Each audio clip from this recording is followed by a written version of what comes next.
What is up, my beautiful gemstones? Happy Wednesday and welcome to Live Intuitive Oracle. I'm sure you realize I have a much different setup. I am at my mom's and I didn't feel like going down and setting my whole office up, so I figured I would just live stream from my mom's bedroom. So a lot of you have been asking. I'm doing really good, or I'm doing as good as I can. And I can't really talk about what's going on yet, but when I'm able to, I'll fill you all in. Just please keep sending prayers and love and light for me. Probably the most difficult moment of my entire life, but hopefully it ends soon and in my favor. And yes, I figure it was like pajama party style. I'm not in pajamas because I don't have a lot of clothes with me and I don't have cute pajamas. But in 2 weeks, our ghost dragon is going to be down here with me at my mom's. So we're going to stream live and we might do like a little pajama party thing then. So let me say hi to everybody. And again, I'm sorry if this is like a weird angle. I think it's okay though. I don't think it's going to be any problems for anyone.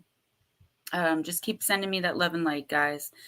The Bat Mom, what's up, girl? I hope you're doing well. Lotus Girl, hey, baby. Yes, by the mercy of God, we must always remember that's why we're all here. And sometimes crazy things happen, but most of the time, our blessings come disguised as amazing hardships. It's a test of faith. And if you're not a religious person, you can also look at it as a test of the universe. This is going to be some crazy synchronicity for me one day. I'm going to look back and be like, oh my God, if that absolutely horrific thing didn't happen to me, A, B, and C wouldn't have happened as well. And that's how we have to look at it. Ding Dong Panther Tube, so awesome to see you. First time to make it on a live on a Wednesday reading. Awesome. And you're high up on the list, so you won't have to wait. Let's see. Ghost Dragon, fancy meeting you here. Whose birthday is it? Ralph and Cassie Francis, what's up? So great to see you. Ding Dong Panther Tube, it's your birthday. Well, happy birthday. I love my Libra babies. My son Damien, who a lot of you know, turned 18 on Sunday. It was pretty awesome.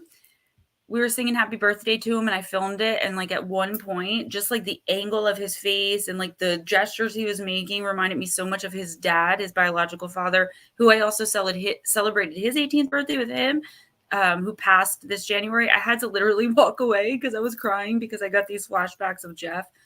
It was a really great weekend up until Sunday, though. Pam Cakes, what's up, girl? 14th is your daughter's birthday. I've got my oldest turning 23 on the 28th. That's Scorpio territory, though. We're still in Libra territory. I am a Libra moon. I am definitely feeling the pull of my Libra moon these past few days. Ann Palmer, welcome. Eris, hi. Posting the link for votes. Yes, I'm going to talk to you guys about that real quick after I say hi to everyone. Perfect Imperfection, hi. I'm so happy to see you. You always have such, all of you guys have amazing energy. But some of you, when you come in here sometimes, it's just like a blast of amazing and positive energy. Perfect Imperfection, you're sending that vibe out tonight too. Blue Crossroads and Shauna, welcome. Vixen Doe, hey, sweetheart. Aw, all my regular friends. You don't know how much that means to me right now, guys, for real. I finally put eyeliner on today for the first time since Saturday, and I am not going to cry it off. We're going to have a great night here. I'm going to keep it professional. Nut Slap, hi! Just saying your name, see? It makes me very cheerful.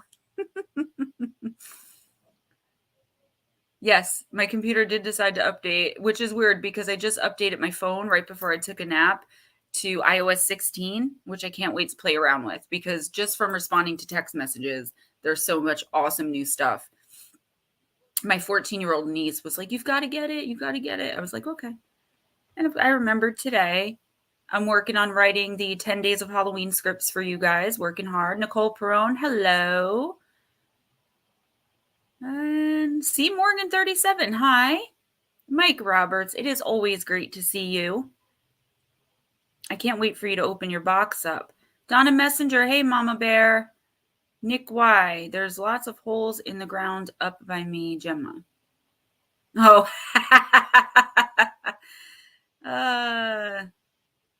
And if you listen closely, you can hear dueling banjos echoing softly off the mountains. That's what got me in this position. Well, allegedly in the first place. I don't think I'm forgetting anybody. My birthday is March 1st. I was born March 1st, 1983 at 7:37 a.m. I always remember 7:37 because it reminds me of like the jet. When were you born? 7:37. So guys, I'm still doing half-priced remote readings, so $20 a pop, and could really use the business. So hit me up on that. I haven't checked my email in a while, but I'm going to try to remember to do that after the stream. Luckily, I have enough decks that we can do a stream tonight. And as far as Face of Horror, I made it to final round, but I'm in last place on final round. And what I didn't realize going into this was that it was going to be all up to voting. And while I have all of you guys and a ton of people throwing money into votes and using the free votes, I mean, there are people that have TikTok, Instagram, YouTube. It's a popularity contest, which I really think is really unfair. Like, we made it up to this point. So now everyone who's at number one by the end of this round, which I have been so Walking Dead, I haven't even looked to see when that is. They're going to take all the number ones and then put them into a final round. So, I mean, I made it to almost final rounds, I guess. This is like final cuts. Obviously, I'm hoping to win because $13,000 would literally change my life right now. But it's a popularity contest, and I wasn't expecting that. And I'm really upset. I was hoping that at least the last round or two was like trivia, or I don't know. I don't want to say like a talent or something, but geez, I mean, the entire thing is just about collecting money. And I'm pretty upset about it, to be honest with you. It's a bunch of crap. But Pam Smith, thank you so much. Nice way to get the stream started. Yeah, Perfect Imperfection. If I had known, I probably wouldn't have even bothered, because now I feel like I wasted everyone's money. Do you know what I mean? Like, if I had known it was going to continue, and I kept asking the guy who's running it, Jim, is it going to be voting throughout the entire thing? And I didn't get any word back. So it is BS. And I think another year from now, I could have won it no problem. But, you know, I'm still fairly new. Someone just said something, and then I was going to get started. Oh, thank you so much. Yeah, one day it'll all make sense. Not much makes sense to me the past couple days, but I think that's why I decided also to do the stream, is just to take my mind off it and bring in messages for you guys so I can continue on my spiritual journey and at least not be pulled off of that. You know, someone's definitely trying to take me off my game and bring me backward, but it's just not going to happen. So let's bring in the man of the hour, and then let's just get started and jump right in. Pam Smith, thank you for the super sticker, guys. Super stickers, super chats, PayPal, Cash App. You guys know the routine. And if you don't have money to donate, as always, like, you guys have been so amazing and incredible, giving me advice, the few of you that I did talk to. And once the smoke clears, I'll let you guys know what went on, and we'll go from there. We'll see how everyone feels about that. All right, let's bring in the man of the hour. Hello. I didn't wear a tie. I didn't want to show her up, you know. I was like, I'm doing it pajama party style. He's like, oh. I was just close to putting jammies on. I want to do something like that, but that's the thing. Like, unless we have like a group of people, it's just me and you and our jammy. Like, do you know what I mean? Right. Like, it doesn't. Oh yeah, I know. I also want to do something like a game night, or like do a hunter killer with some of you guys. So I'm thinking of ways that we can do that. Like, take like a group of people on StreamYard, because you can have up to like 10 people one night this week, or you know what I mean? Like, I'm figuring all that kind of stuff out to be able to spend more time with you guys, and you know, so we can all get to know each other better. All right. Unless you have anything else to say, let's just get started. Hello, everybody. I'll say hello as I write you in the screen there. Your first one is Ding Dong, Mr. Panther. Ding Dong, Panther Tube. All right, let's start with Deep, Dark, and Dangerous, because why not? Been making jokes in chat. I've got my olive opal, which I love this stone. I've got to cleanse it because I've been really leaning on it the past few days. I don't have any of my other crystals with me right now, but this one has been a huge help, guys. The olive opal. You guys got to look it up. It's really amazing. It's actually one of the greeting stones. Grieving, not greeting. Grieving stones. So it's really good for what I'm dealing with, which was like, again, synchronicity. I just happened to grab that stone to bring to my son's birthday party over the weekend, because I always have to come strapped with one in my bra. Only this one's very pointy, so it gets uncomfortable real quick. Anne's in her flannel nightgown. We Brady Bunch on StreamYard. Oh, who did I used to do that with? It was either on the campfire stories I did with Steve Stockton when we'd have a lot of people on, or something with SOR. I think it was SOR when we used to do team meetings, and we would always mess around because there were so many people in there. It really did look like the Brady Bunch with all the little boxes.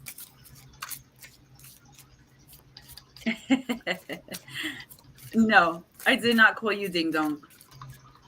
Ding Dong. Oh, right. Hello? Ding Dong. Yeah, I feel bad just calling you Ding Dong. I think that's so rude. But it is pretty funny, like our nut slap. Smoochie, hi, baby. Yes, Smoochie, absolutely. Jeanette Sanchez as well. Perfect imperfection. No, please ask, because I have not been myself since Sunday morning, but after this stream, I do have time. I'm going to check my emails. So if I didn't get it, I'll just email you. All right. Because otherwise, unless you need something specific, the October readings I'm doing for half price, they're going to be November's readings, but I can certainly do something like that. Remind me when your birthday is, because I think I told you I would do a reading for you for your birthday. You just got to email and remind me. If you already did, I'll get it after this stream, and I'll definitely respond. And if I don't see it, I'll email you so you can just resend it to me, because I don't charge for birthday readings. Okay, so Ding Dong, card number 41. It's a dangerous card. The card of disconnection, AOC, AOS, SI, and I do not know how to pronounce a lot of these card names. Blue, but that hello. Celtic, that Sorry. freedom card keeps coming up in every reading I give myself. Okay. Respect the land, and especially the land you live upon. Find comfort and joy in the changing of the seasons and the green places you come into contact with. Protect and defend Mother Earth. Before you attack someone, make sure you have all sides of the story. The Aes Sheed, and I do not know how to pronounce it, it's driving me nuts, are fae or fae-like creatures from Celtic and Gaelic mythos. Most likely they are the ancestors of the Tuatha De Danann, an ancient Celtic mythical race of deities or people of the goddess Danu, who were mentioned in the complex world of Irish mythos. In some ways, this is a tragic story with the people being forced to retreat into the other lands, a kind of parallel universe, to escape the coming of the mortal invaders from over the seas. To survive, they found sanctuary within the gentle spaces between the human and other world, a place of fairy rings and forts, caves, and magic. Hi, Blue Heron. What's up, baby girl?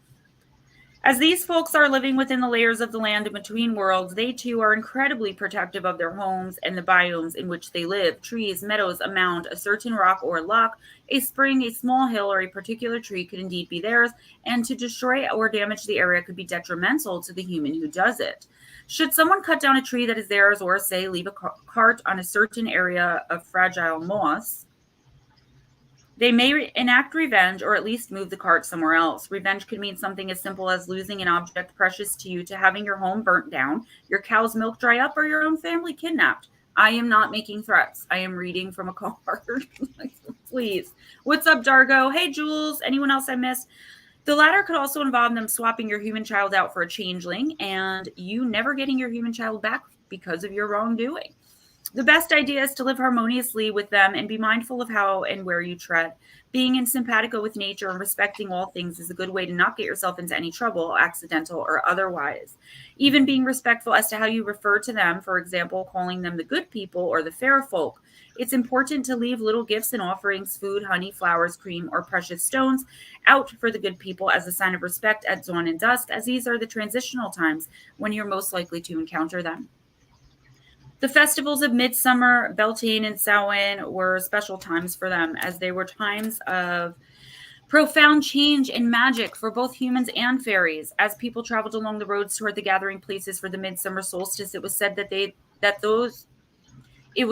Fae were on the roads too, ready to lead astray those who did not respect and connect with the land as they passed through it. We know that by respecting and connecting with the good people, many places in Ireland were never harmed, defrosted, or paved over because of the myth of the Ailsie and the mindset that came with trying to live in harmony with them. This conservation of green areas can only be a good thing and something that they would approve of. Your plant companion for this week is foxglove, and your crystal companion is amethyst. So, all right, and I'm going to be readjusting a lot this stream, just again, don't mind me. So, guys, or actually, Mr. Miss Panther Tube, I can't remember what you identify as. This is not only talking about being at one with nature. I mean, that is definitely strong here, especially with, Halloween, Samhain coming up.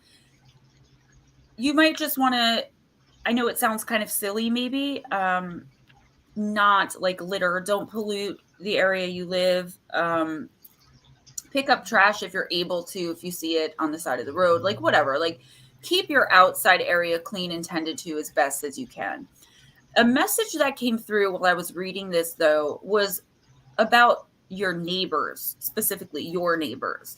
Like, there could be some drama brewing with your neighbors. Basically, they could do something that you see as disrespectful. It doesn't have to be like the people that live next door to you. It could be like people in the same town. I'm getting some sort of discord or like disconnect, not being simpatico with the people around you, but I'm not getting like blood related or really a connection. So I'm getting neighbors. Really watch out for that. Watch out that you don't accidentally say the wrong thing, that you don't accidentally do the wrong thing. And if your neighbors are being like super loud, super obnoxious, I know this is an extremely specific message, but it's what came through immediately. Maybe your birthday celebration, like wherever you're celebrating, if it's outdoors or at someone's house or your own house, definitely be sure to be respectful while you party. If they're the offending party, do what you can to handle the matter personally. You don't necessarily have to get authorities involved. To me, that's always the last resort anyway. But I would suggest just being kind to them. And if they're the ones being a-holes, continue to be kind to them. Okay. And kind of kill them with kindness. And I'm trying to see like the end result, like kill them with kindness, even if they continue to be a-holes.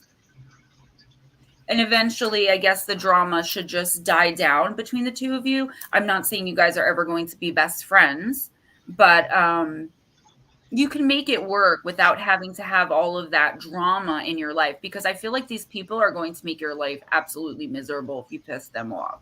Beautiful soul inspired me in more ways than you can imagine. You gave me a sense. Oh my God. Thank you so much. And you guys do that for me.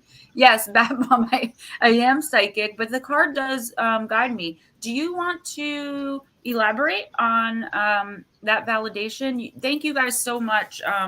Thank you. You guys are amazing. And it does make me feel really awesome to be here with you guys tonight instead of laying in my bed just like, how do I breathe properly, Grandmaster UV, hey, don't stoop to their level. Exactly. I feel like there's someone that's trying to get you to do that. Like, I don't know why they're trying to get you to do that, but they're like sitting over there. I can literally see people in a circle, like, let's do this now. Ha ha ha. Like something like that. Or, who's next? That Mom.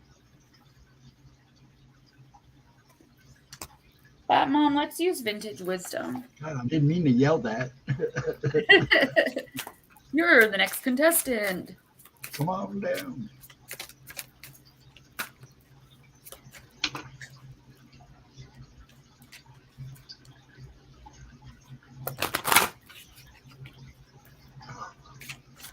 It's going around. Pam. There's really bad energy in the air, and this happens I've noticed a lot of the time when Mercury comes out retrograde, right when we're coming out of the shadow phase and we're all like, yes, no more Mercury retrograde. And then we get hit with like this really disgusting, sick energy where the sleepers just kind of take over the collective again.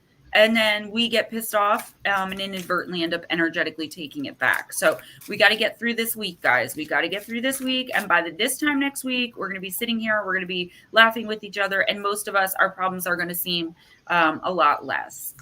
Lotus girl, I want to go to that house and I just want to do like a full-blown white witch cleansing of you, your entire family. And I'm telling you, girl, I'm getting one step closer. This summer, I am probably going to come and visit a lot of you guys. And I could hit up Shauna and Blue Crossroads and you probably all on the same trip. Headed out to manifest for you under the moonlight. Well, Smoochie, wait till after I read for Bat Mom so I could read for you. Bat Mom, you got the card of balance, okay?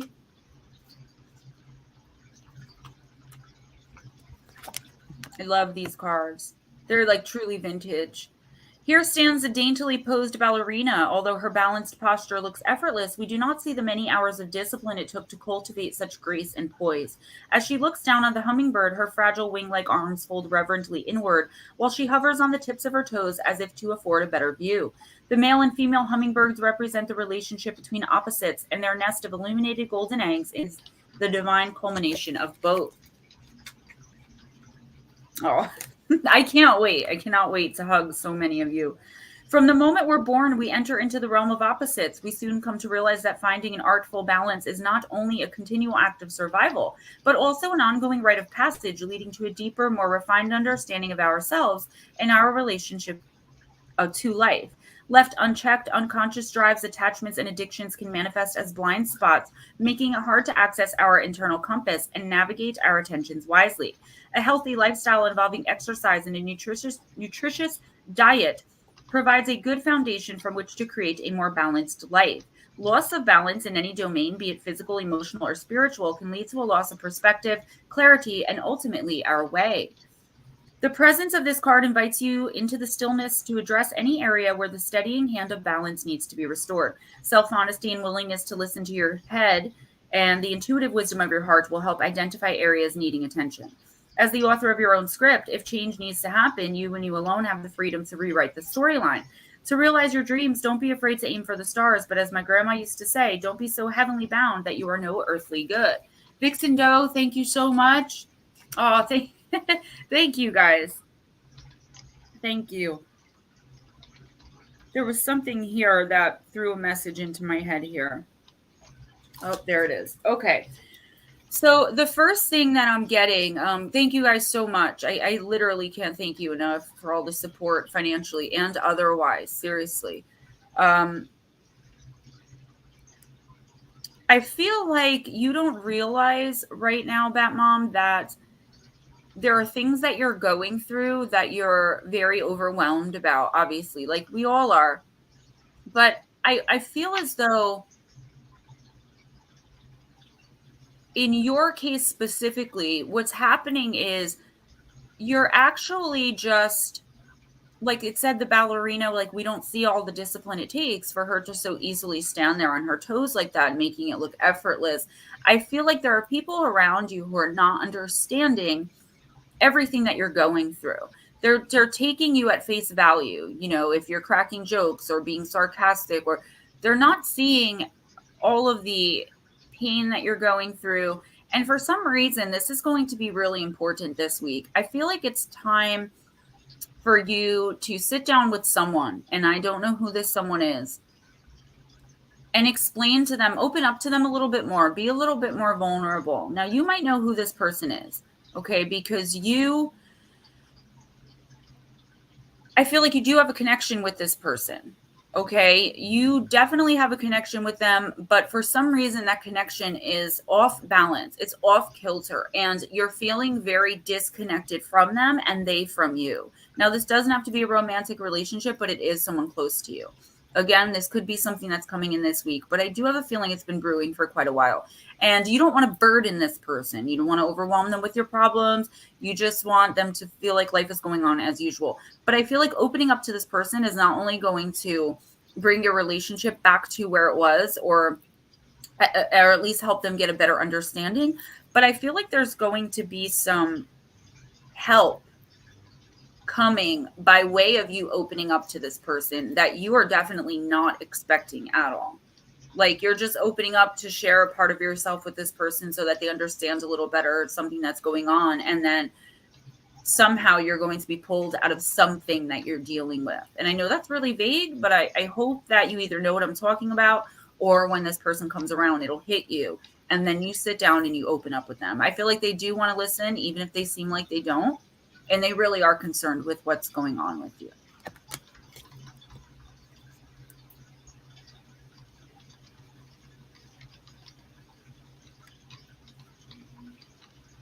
Now, I don't know what really happened. I've been watching for Black Dragon. I haven't seen him for a while. I have been looking for him just to see if he's okay. So, but your next is Lotus. What's up, Heather Nikki? Okay, Black. Yeah, we haven't seen him in a while. I might have his email. For him in other chats, so. If I have his email, which I have most of your guys' emails because I've emailed at one point or another about something, I will email him on behalf of the chat and just check. Yeah, there's just something there, Bat Mom, that like you need to open up to somebody. I don't know. Now I'm seeing like doesn't.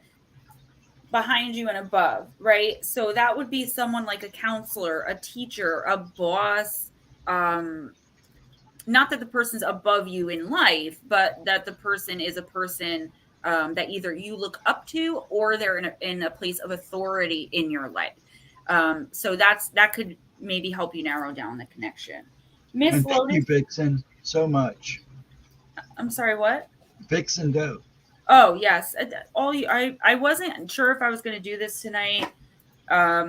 Just take your time. Relax. I was like, I just have to. And I was given a lot more time to open up, to bring the messages in, which is always great when I have more than 5 minutes to do that. Crowley, Miss Gemma, please. I'm better right now. In this moment, I'm semi-okay. I'm breathing. Oh, all right. So Lotus, you got the vast universe. Crowley, I hope you're doing okay. I hope the new house is going really good for you. And I'm just, yeah. You guys are thought about often. Trust me. You don't realize how many conversations, good conversations, Ghost Dragons and I have about you guys, and just how much we love and appreciate you. I'm just looking for the spirit. There it is. Okay, the vast universe, blessings of divine consciousness. Now, this card fell out on its side, so I'm going to read you the upright and the reversal, and I'll tell you which one it is. A bright sun spinning in the heavens and projecting divine light to the earth sends out brilliant waves of universal energy. Oh, Bat Mom, thank you. Thank you so much.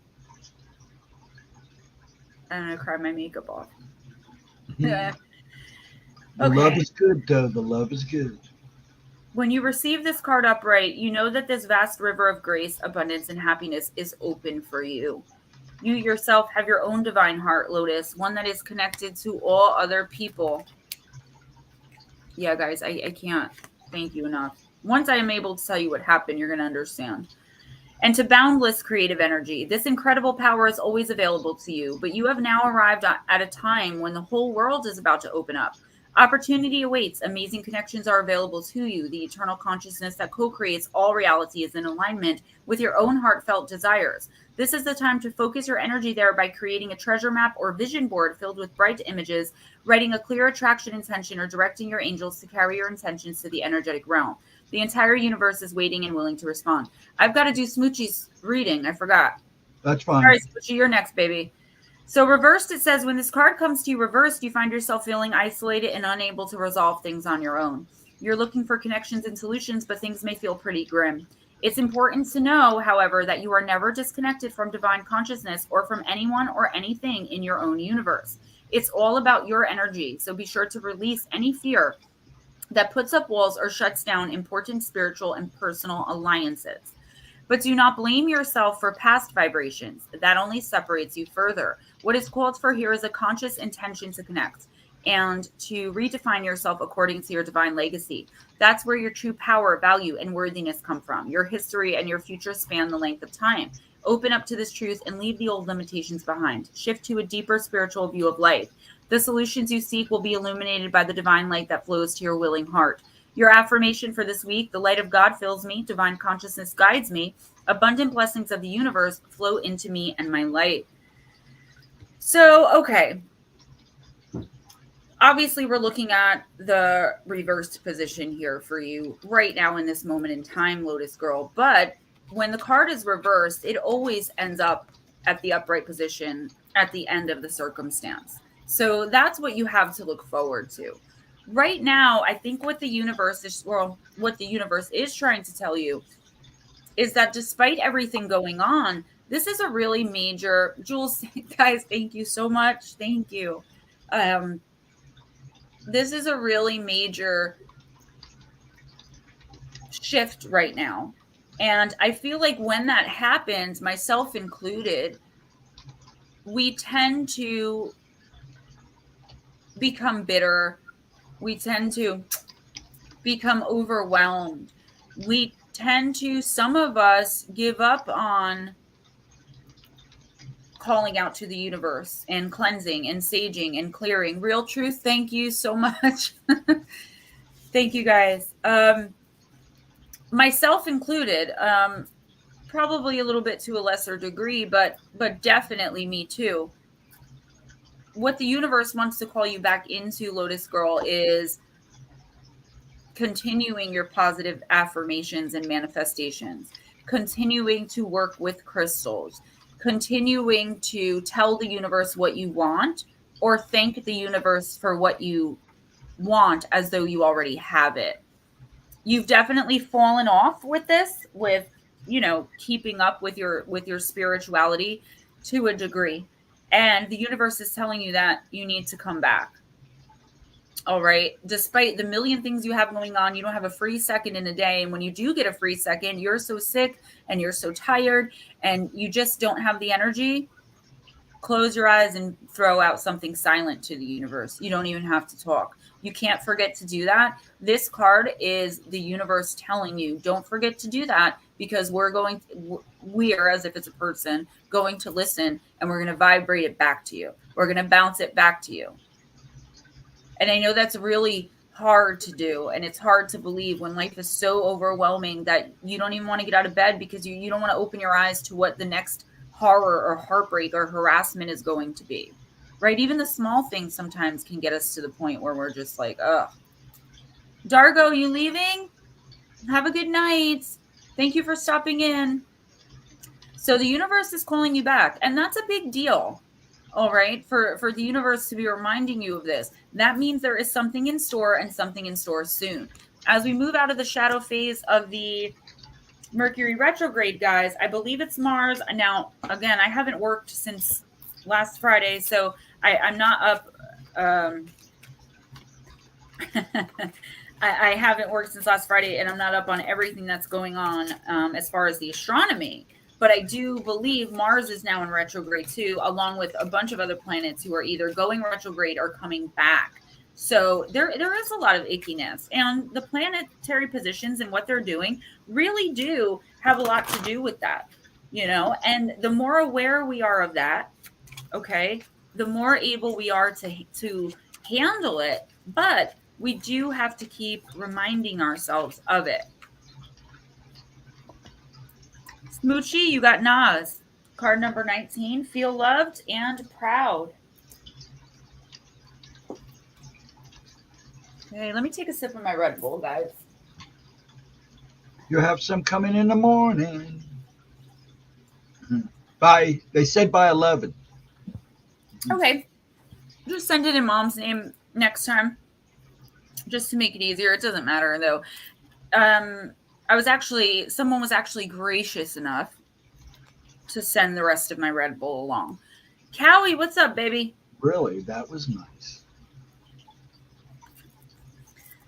All right, card number 19. This is Miss Smoochie. Real truth, thank you. Thank all you guys. I love this community, and I'm very proud that this community is built up around me. I really am. I brag about you guys all the time. Every time I mention my YouTube channel, I mention my Wednesday night stream. Every single time. Yep. This card represents the pride you feel from being loved. No matter what, you're cherished and you're essential. You will always be loved by the universe, by the god/goddess of your understanding, and by creation. You are loved with a capital L, Miss Smoochie. And I love you, girl. And I love little Bubba Fox, too. Those cheeks. The maiden holds the bird, its head raised in confident pride in a crystal nest, her loving hands neither grasping nor yielding, a perfect balance of nourishing freedom. Guys, balance, right? That's come up a couple times already. Rich hues of blue in her gown suffuse and anchor the energy of love in a deep sense of unconditional support. Whatever happens in the day-to-day ebb and flow of physical existence by virtue of your birth, you are loved, you are supported, and you are wanted. You are part of the universal expression of life, its greatest accomplishment, its greatest pride, its greatest joy. Feel proud of the fact that you are you, a living miracle, and sing your song. Smoochie, this is a lot more to do with being loved. Even my mom brags about you guys. Like literally brags about this stream. As much as she brags about me being a best-selling author. It's more than just being loved like by your family and your friends. And it's also more than just loving yourself, because times get hard and sometimes we don't feel love and we don't feel particularly cared for by the universe, right? And I feel like the universe is reaching out tonight to all of us, and through you guys to me. You know, I'm taking a lot of this to heart because I need to hear a lot of it. It's about remembering that you were born with a purpose of your soul's choosing. All right. So I think I said this last week. Everything that's ever happened or that ever didn't happen happened, and it's out there in the universe. So my wanting to make, you know, X amount of dollars a month simply off YouTube ad revenue so that I can live comfortably and not have to work outside my house, that's already happened for me. I just have to get myself to where I can reach out and grab it. And this is a reminder from the universe that the same is true for you, that you're loved so deeply and inconceivably, okay, by the universe, by God or goddess, the creator, whoever you believe is out there that made all this happen. But at the end of the day, you're loved by you. Your soul is you, but it's also a separate entity who moves on from this realm when the body's not here anymore. And I don't mean to go too deep, but it's just coming right through. So you have to remember to give yourself space, give yourself grace, okay? And love yourself, regardless of how you feel the rest of the world sees you or what you feel the rest of the world thinks about you. Because at the end of the day, it's you and your soul and yourself and your universe, okay? So I don't know what's going on or what's about to happen. This could be a preparation card that you might feel very alone, or you might feel very outcast, or you might feel really aggravated that like Sasquatch isn't just coming to you. Like, doesn't he understand that you guys were meant to meet? Seriously, you can go out there and find a Bigfoot if that's genuinely what you feel your soul desires. But as you accomplish more of these things, guys, and this is for everybody, not just Smoochie, as you accomplish more of these things that are on your soul path, you're going to have better quality of life. You're going to have better physical health because you're climbing the ladder of your soul, I guess is the only way. Like when you climb the corporate ladder, like you're climbing the soul ladder to get to ascension, so that if you decide to incarnate again on Earth, because Earth is the only place you incarnate that's an actual school.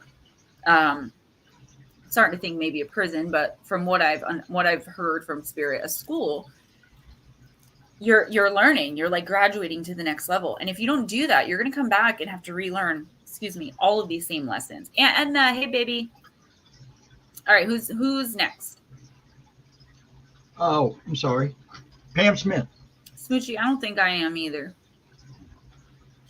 All right, Miss Pam. Pam, I'm going to use Moonology for you. Thank you, Mr. Crowley. Hold on. There it is. Oh, thank you, Thank you, Crowley. That was my reward points on something the other day. Remember, Steven, I showed you it was 666. And guys, 666 really just means incomplete, right? Yep. Yes, it's the mark of the beast. If you go by the Bible, which I do. But it actually really signifies something incomplete.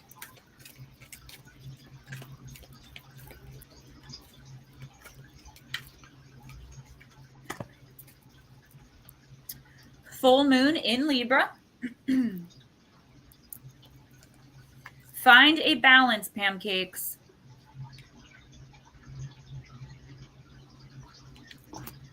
Focusing on your own wants and needs is understandable. We all need to look after ourselves. However, this card suggests you need to find a balance between what you need versus what someone else needs. Walk a mile in their shoes. Once you understand where they're coming from and why, you can take action. If you've been through a worrying time, including regarding your health, this card reminds you to find the right people for help. Make up your own mind about your situation rather than being too influenced by others. Now, Pam, we've discussed this personally and on this channel for you allowing others to kind of dominate you and make you make decisions in their favor while pretending to have your best interests at heart. I know that's really specific, but I also know it happens to a lot of us in here because we're people pleasers. We're empaths. Grey Wolf, what's up, girl? Find a balance between your own needs and what you can do for others. Remember that we're all co-creating. So getting other people on your side by being understanding is a win-win. Your manifestation affirmation for this week is there is love all around me. I am lovable. Another, what do you call it this week? Another theme. We're all loved, you know? Pam, I feel like this is another case of possibly someone coming in or someone already here in your life, or there in your life, I should say, who is trying to manipulate a situation to their advantage while making it look to you like they're doing it for you. For instance, just say you won a few $1,000s in the lottery. And you want to invest it in your health. You want to pay for some procedure that is, 100% effective, like absolutely going to work and you're not going to be in pain anymore. But you have this nephew who you raised. This is just an example, guys, who's like, no, it'd be much more well spent if you help me, open this business where I'm going to sell toenails, right? Like, and they're trying to convince you that this ridiculous business is in your best interest over your health. We're laughing and it sounds ridiculous, but when it comes from someone you love and someone you trust, they can make it so it doesn't sound so ridiculous, right? How many of us sit comfortable in our own misery because we feel like the person we're sitting comfortable with loves us and nobody else is going to understand us or get us the way that they do, even though they treat us like crap. I want you to be very careful this week, Pam, and I want Crowley, and I want you to be very aware, okay, that there is someone lurking around trying to see what you got. Like when I was a little girl, whenever my mom was eating, I would go, "What you got? Give me some." Like it didn't matter what she was eating, whether I liked it or not. If mom was eating it, I wanted some. I hear that in my head, like a person just looking around to see what Pam has to offer them. Not being there to see how Pam's feeling, not being there to offer Pam any help, which I feel like whoever this is, they never do. Your best bet, show them grace, show them patience, and try to understand where they're coming from. But at the end of the day, you stand firm in your decision to put you first if you feel that's going to be to the best benefit of yourself. You get the week off and you get to be selfish this week, according to the universe. All right? Seriously. Do not give in just to avoid conflict. Do not give in just because the other person's throwing a BF. Like, stand your ground. If you don't want to do something, if you're not comfortable with doing something, or if doing something is going to make you go without something you need, don't do it. And if someone tries to convince you, I swear to God, you can message me and I will call you and remind you of this card. And I mean that. Donna, let's do Donna sometime soon because she goes to bed early. I know. Doesn't have to be right now, but in the next few. Your friend's birthdays. Yeah, it just means incomplete. People get really scared, and I understand why, because it does say that in the Bible. And that's where it comes from. But it really just means something that isn't finished yet, with 7 being the number of completion. Hola, David Cisneros. Ann Palmer's next. Okay. Guys, don't mind me as I try to get comfy. My mom was so sweet to let me have her bed for the night. You can see my fat rolls and all that, but I have a really bad right knee. Like, it just randomly fills with water for no reason. You want me to bring my hammer with me?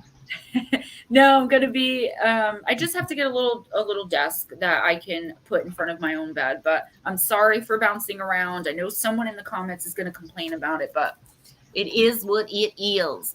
All right. Ann Palmer, you said? Yep. Actually, I'm waiting for my dress. I'm waiting for my dress that Mike bought me. The steampunk princess dress. Dragons just got me the little tiny side clip hat and the wristlets that go like the little ring. So I'm going to look after the stream if I can get them in time for the 26th. Purchase those. And you know what I'm going to go as? An assistant.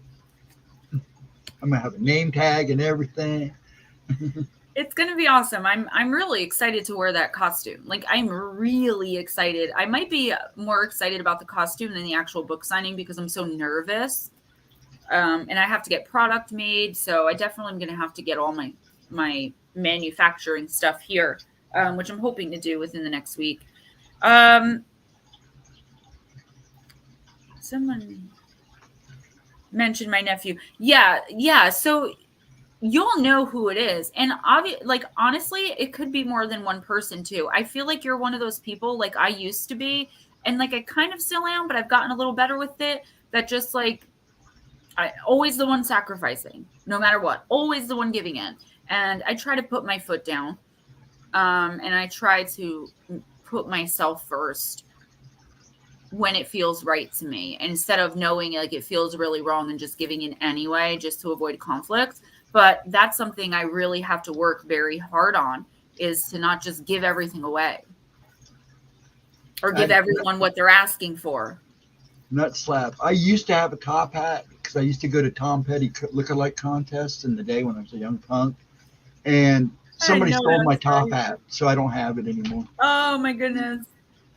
That is so funny. That's like I used to be a Britney Spears impersonator. Yeah, I used to go to Tom Petty lookalike contest. I won one in Florida and got a free show out of it. So I've got to get that video of me singing Circus by Britney Spears off my I'm dying to see it. Everyone said that I killed that song. I don't know. I'm just like, whatever. But every time I do that song, I feel like I do an amazing job. But this time everyone was like people stopped playing pool to like watch me sing that song. I was so nervous. I'm holding the mic with 2 hands. And this drunk girl kept coming up behind me, like dancing on me, trying to sing with me. And I'm like, get away from me. Like, don't you see how good I'm doing? She was meant well. And, you know, people that drink, they're in a good mood. God bless them. Have one for me. But I'm up there. I got my thigh-high lace-up dark brown boots on with a heel. I've got my hair down. And I've got karaoke lights on me, and I'm sweating. I'm shaking. I'm sweating because I'm nervous. And this girl's trying to dance on me and like grab the mic out of my hands. And I'm just like, I'm a solo act. Okay. I don't do well with singing with someone. Like, I'll sing a duet, but I don't do well. All right. You got card number 7. It is the Chariot. So you could be dealing with a Cancer. The card of Athena. Athena, Greek warrior goddess, breathed life into human souls and provided fire, the life-giving olive tree, goldsmithing, and tools to bridle the power of oxen and horses. Athena is skilled in the art of war and is the protector of the people, the goddess of agriculture, weaving, and the arts. She is powerful and practical. Athena is the lunar force behind the intention that moves her to her goal. Riding her chariot, her horses drive her forward with focused power. Athena exemplifies what can be done with your artistic, creative skills when you follow her lead and drive your chariot to your goals. She is the ultimate balance of action and receptivity, of reaching success through power, strength, and endurance. Athena is perfect timing, embodying the principles of change and movement. Athena's powerful example of stamina and focus aids you in finding your rhythm to achieve victory in your own life, keeping your eye on the prize. No distractions can come between you and your target. Follow Athena's war cry, be willing to fight the battles that are necessary, and find in yourself the endurance to ride catalytic change and triumph over all obstacles. This is an amazing card, right? The Chariot is actually one of my favorite cards in tarot, not only because it represents my Cancer buddies, and I love my Cancer buddies, but also because it's a card of movement, right? Of forward movement, not only of like physical movement, but of forward thinking movement, right? So I feel like if you're doing something creative, it could be something like weaving, knitting, sewing. It could be something like writing, singing. It doesn't matter what it is. If you're doing something creative, even as a hobby, what this card is saying is keep at it, because it could end up becoming more. What I'm actually getting from this, though, like the undertone of the message for you, Anne, is to keep moving forward. All right. Don't slow down. Keep your eye on the prize and don't stop for anyone or anything. Now, why am I saying this? Probably because either you have someone already who is trying to change your mind and take your mind away from something that you either really want to do or that you really want to try, or there's something you're kind of set on doing or you're about to become set on doing, and someone that you care about and you value their opinion, which I feel like honestly with you could be anyone who gives you their opinion, because you're very, very trusting and open, too much, actually, if I'm being honest. That's not an indictment, because I'm the same way. There is someone who doesn't want to see you succeed out of fear. All right. And this doesn't have to be, like I said, a major success. There is someone who is not liking something you're doing as a hobby or something that you're planning to do. I'm seeing money. I don't know if there's someone you're supporting financially or helping out financially, but there is a very entitled person in your orbit, Anne. And this person kind of likes things just the way they are, you know, with you doing things for them or constantly giving into them, even if it's not like all the time you're doing this for them, like you're their go-to person. And I feel like you don't let anyone take your eye off the prize, and you do what makes you feel safe and happy and comfortable in your life, right? What is your vision for you?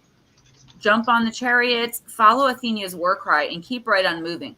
It doesn't mean be spiteful or be impatient or not to offer people grace, but it does mean you have to start putting yourself first a lot more, because you're giving up things that could lead you to higher successes or a better future, and you're not even realizing it because it's happening in such small ways. I hope that made sense. Aquarius Batty 87. Hi, Gemma. I just wanted to say I love your content and your life story is inspiring. I subscribed after listening to your parents on an episode of Where Did the Roads Go? Oh, that was so long ago, but I had to think for a second. I was like, wait, that wasn't me. Yes, it was. Thank you so much for subscribing and for coming in. And let us know if you're going to hang out, because I can give you a reading. And nice to meet you. Thank you so much. Ann Palmer, you're saying nope. Nope what? You have no idea what I'm talking about? I hate when that happens, because the message comes in like so confusing for me, and then I start rambling and then the person's like, I have no clue. But hopefully by next week you will. Just almost the same thing I said to Pam, right? Don't let someone come in and try to manipulate you out of money. Don't let someone come in and try to manipulate you. Like, pretending that they care for you and they're giving you this advice out of, you know, the kindness of their heart, when really they're looking at the end game, how it's going to work out for them. This is the Chariot. This is a goddess at war. She's not stopping. She's not slowing down. She is defending herself and her kingdom with every possible thing that she has. You know, I'm not saying you're under attack, but I do feel like there is a subtle energy of somebody manipulating and taking advantage, for sure.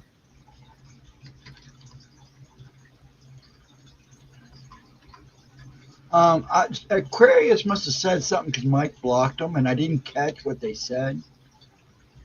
Oh, they were just so nice. I know. So, Mike, can you tell us? Can you tell us what happened? I didn't. I saw her come in. Saw them come in, and then I saw that you blocked them or deleted them. I just wanted to make sure everything was Hi, okay. Lisa. Oh, he did it on accident? I'm not. Did he? Oh no, they were so nice. It was their first time in. Yep. Aquarius Baddie, if you're listening, you were blocked by accident. Come back in. Oh my gosh, Yes, Michael. It happens. It happens all the time. I and you know what? It always happens to the new people. Yeah. Well, because they come in and everybody kind of freaks out because all of a sudden it's like. And Crowley didn't do it for once. It's all right. Hopefully, she or he will come back in. I feel so bad, but hopefully they're still listening and they understand it was an accident. Okay. Which is so easy to happen because you don't. They don't ask you like, "Are you sure you want to?" They just. They must be saying something because now Bat Mom hit him. Oh, unhit him. Thank you, Bat Mom. Thank you. No, it was a mistake. It happens. It happens at least twice a month. Yes.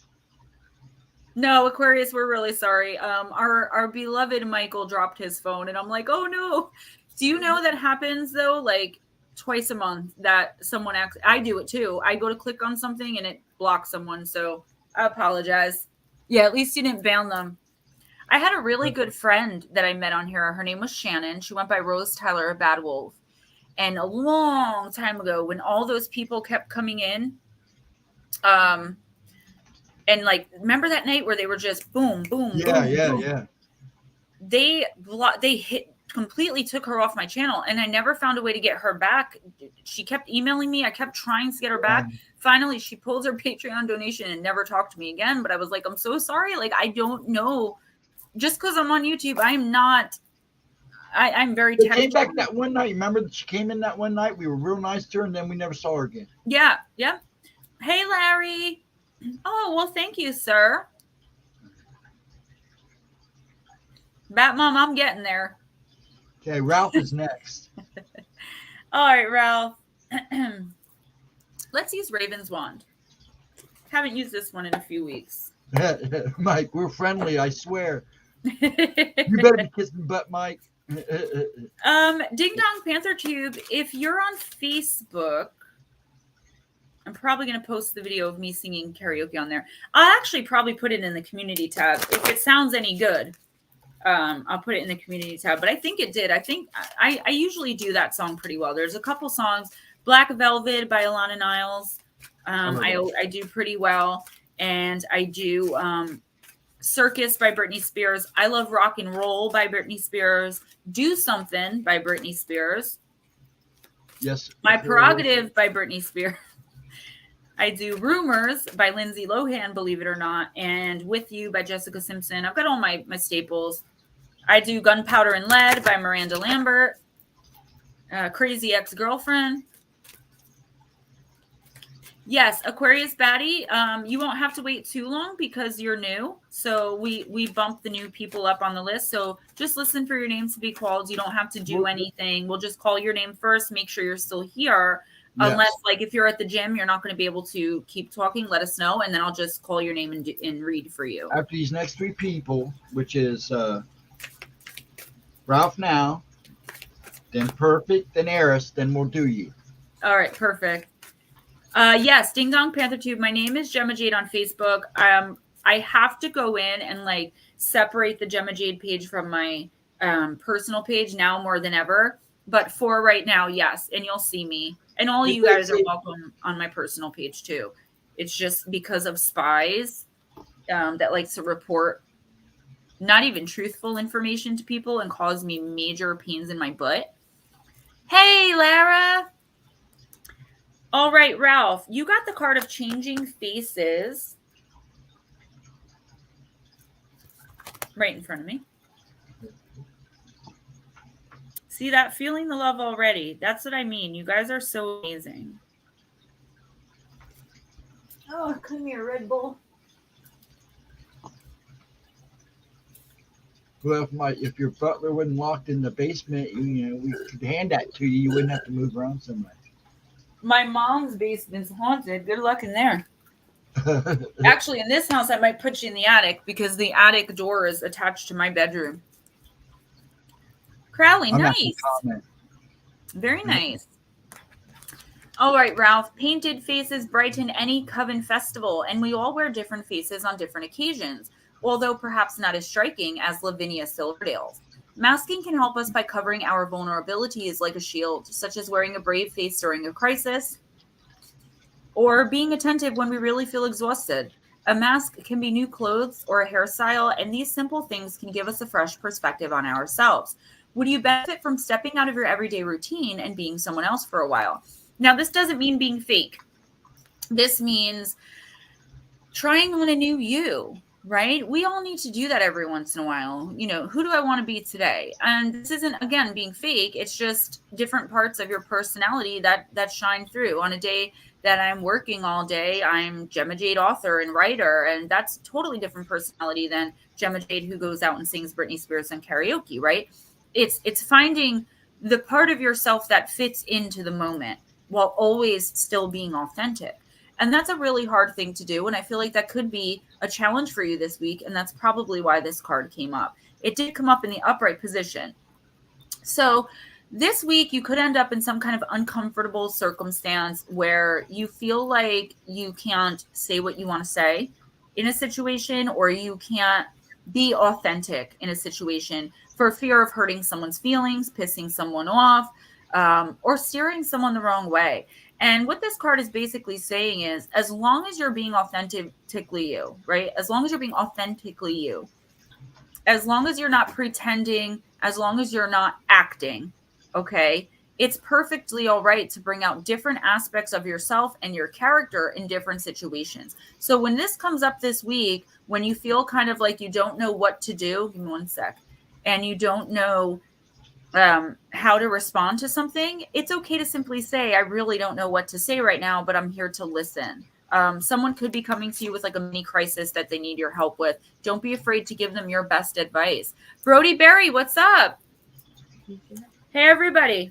Guess who turned 18? Hi, everyone. Officially an adult. You're a punk now. This one. Hey, Ghostdragonzw, what's up? Hey, man. How you doing? Good. How's everyone doing? Looks like everybody's doing all right. Now they're happy you're here, so I can leave. Bye. See ya. No, not yet. Not yet. No, we got to have you here. Just wanted to stop in, everyone. I'll let you know all your little comments. I love you. Oh, they love you so much. Now you took all the attention from me. He loves his fans. Tell me this was my Hell son. Yeah. Mom's got you on downstairs. Oh, a bunch of hams. All right. The ham runs in the family. I'll see you soon, Ghostdragonzw. I love you. Love you. Get that crap off your nails.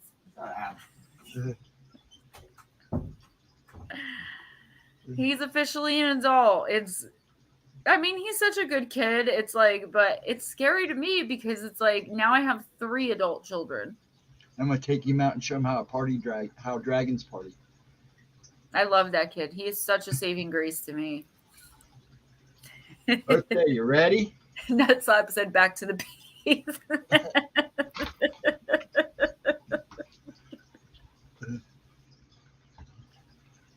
I'm sorry. New assistant back to the basement. That's love. I know, to be 18 again. Shelly, I'm okay. I'm visiting my mom, and I decided to stream from her bed instead of my office downstairs because I didn't feel like cleaning it all out. Yeah, I haven't gotten a chance to do it yet. I've kind of been in bed since Sunday morning with everything going on. All right, who's next? Perfect Imperfection. You are next. Let's use the Archangel animal.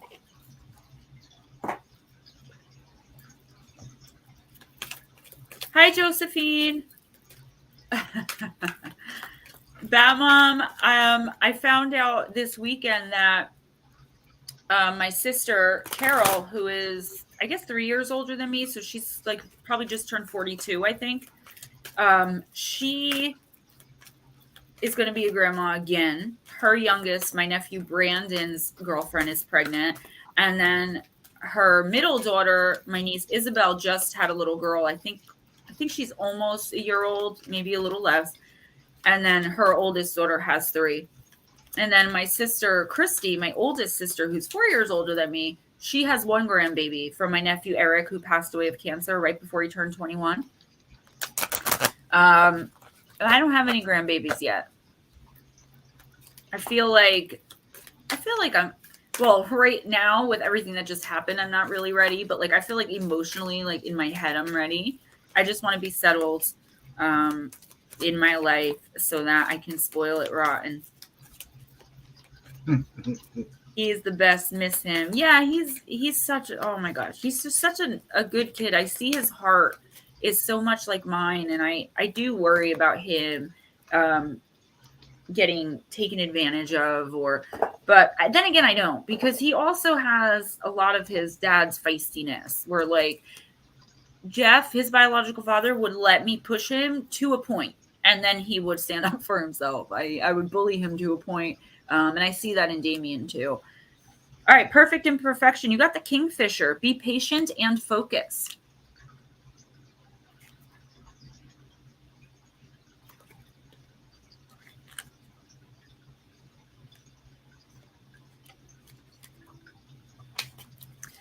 This card is reminding you it is time to be clear about your heart's desire. Set your vision positively and ask that it comes to you in a way that brings a positive outcome for everyone. Once you've decided what you wish to bring into your life, be prepared to be calm and patient while you focus on it intently. Watch out for any signs from the universe or intuitions that may direct you to a course of action, but do not let your thoughts waver. Remember that they are inevitably drawing your desire to you. As soon as it is within grasp, take immediate action. This is a moment for speed and energy. The universe is about to offer you an opportunity, so stay positive and grounded. Something good is coming your way. So I feel like there's something that you've been wanting for a really long time, trying to manifest, really focusing on intently.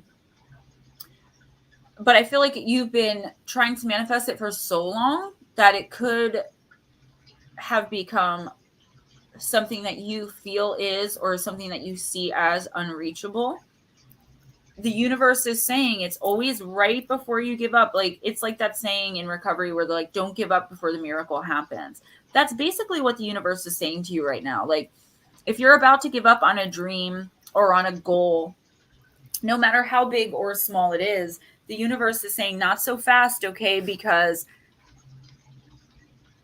either, and I don't think it's exactly what you're looking for that's coming in, okay? I don't think it's, like, just say you're trying to manifest a job in a management position in your field. It's not going to come as that. It's going to come as something completely and totally different, a great offer that's going to end up with you in a management position in your field. Like, you still have one more high froze moment. You still have one more step in between you and your ultimate goal. The problem is that I see here, this is an amazing card, super positive, great message, but I don't think you're going to understand the offer being presented to you as what it is. I think it's going to either look like a step down, it's going to look like a disappointment. It could even come in the form of some great pain. So what the universe is calling you to do, especially this week, number one, is don't discount any opportunities that come your way to get out there into the world and do something, especially if it has to do with what your goals are, your ultimate goals in life are. But also,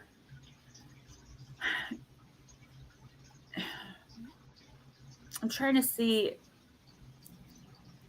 Yeah, you're going to see it as like, what the heck is this? Maybe like even a downgrade. But I think deep down in your heart, you're going to understand where it's leading you. And that's what the universe wants from you. The universe wants this week patience and trust. Trust that the offers and opportunities that are coming into you this week are definitely ones that you're going to want to at least consider taking, okay? Because they are going to lead to your ultimate idea of manifestation, what you want most in your life. This is a really amazing card. You're about to gain something that you've been trying to gain or manifest for a really long time. Oh, thank you so much, guys. It's not me, it's spirit. I get the messages and I just give them, but I do appreciate the compliments. I really do. I am simply an oracle. I'm like one big card. I thought you were the Queen of Dragons. So, guys, I just want to say this for my females, maybe some of you males too. I went to Sephora yesterday in Kohl's because I have a Kohl's card. And I had like a $10 off coupon. So I ended up getting this for $3. I'm looking for lip plumper that like actually works. So I got this super lip plumper. It's got like that bee pollen. It's got like chili pepper in it. Like it's got that burny stuff, right? And it burns. It's beautiful gloss. Looks awesome. Doesn't do a thing. So Sephora, your lip plumper. And this is supposed to be the ultra super plump. Nah, bro. Not worth $3, let alone the $13 it actually costs. Okay. CashApp no, I'm sorry. That's okay. CashApp is Ghostdragonzw will put it in. It's GemmaJadeYT. Who? Eris? Right now. Eris. I get to do that. There you go. Thank you, guys. Kingfishers are awesome birds. You know, Crowley, I never knew that was actually a bird. They're cool to watch when they go fishing. Perfect Imperfection said, I'm trying to be patient. I really am. I seem to lose focus so easily, but yes, I've been wanting something, a good job, a career. I just have so many obstacles that seem insurmountable. Yeah, and I think that's what the universe is trying to is Smoochie, I just love you. That's what the universe is trying to say to you, right? That the universe obviously realizes your situation, obviously realizes your predicament, because the universe is the reason that you're in the situations and predicaments that you're in, though it is also because of your own choice. Like you chose path A, and if you had chosen path B, it might have been easier. But the obstacles are still there because your soul needs to learn certain lessons. But I feel like with this card, you're actually going to be pulling out of it. And the ones that seem insurmountable, like, are probably more than likely what the universe is talking about this week and in the coming weeks, that by New Year, those insurmountable problems might seem like, whew, thank goodness that's all over. Now I can move forward. There's major change coming in for you. But you have to stay determined, you have to stay aware, and you have to stay receptive.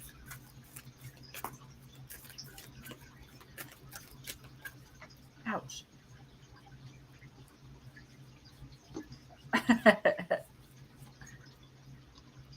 No, Josephine, we did not pass you, honey.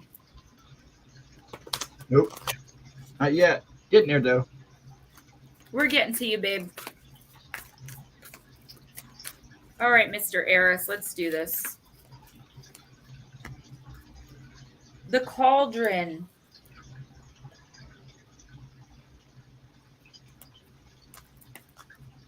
Synergy and healing.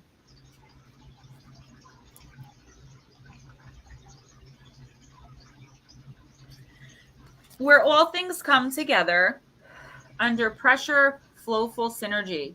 A new thing is created, a crucible of infinity. A typical depiction of a witch sees her standing over a boiling cauldron, slowly stirring the bubbling and mysterious contents. As she stirs the enormous metal pot over the raw flame, she cackles and incants commands to all the elements, transforming the contents into something magical. Cauldrons were commonly used in ancient and medieval times for everything from the nightly meal to the making of medicine. This quote-unquote family crucible was usually placed within the hearth of the home, making it an essential part of the gathering of family. Much healing and nourishment came from the cauldron. Should you receive the cauldron card, it indicates the importance of combining a variety of techniques or elements to get the best result. Do not put all of your eggs into one basket, Eris.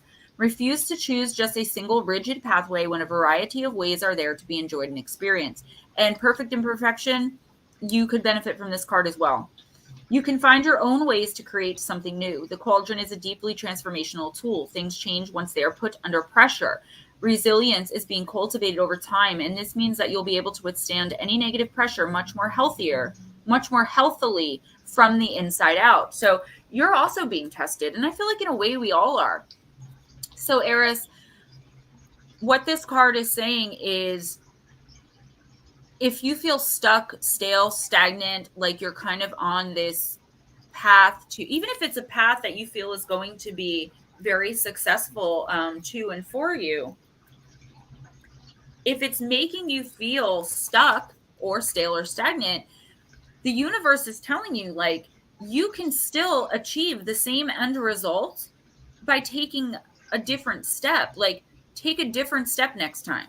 You know what I mean? You're still going to get to where you're going as long as you remain faithful, dedicated, determined, wide awake, and receptive. All right?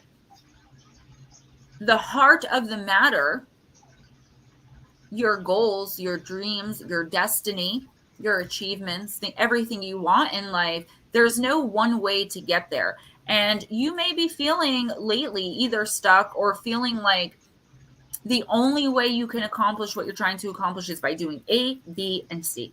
The universe is saying, no, you've got, 20 something other amount of letters, and you could take each different path. If you're determined, focused, and receptive, you're still going to end up in the same amazing and wonderful place at the end of it. All right? Trial by fire, being transformed by being put to the test, by being put through the fire. I do feel like you may be going through or about to enter into another dark night of the soul. We go into them, we crawl back out of them, right? We kind of crawl up into them and run out of them. And I do feel like one could be coming for you. I don't feel like it's a major one, but maybe something this week or something that just happened, something in the next few weeks, is going to make you feel like you've either been thrown for a loop, thrown off course, you've been sucker punched. The universe is saying, no, keep going. Just alter your plan a little bit, but stay focused on the goal, focused on the prize. And you're going to end up successful and in the same spot you were going to end up in all along. Don't give up. And I'm hearing that very loud and clear in my head. Don't give up, Eris. So I don't know if you know what this is.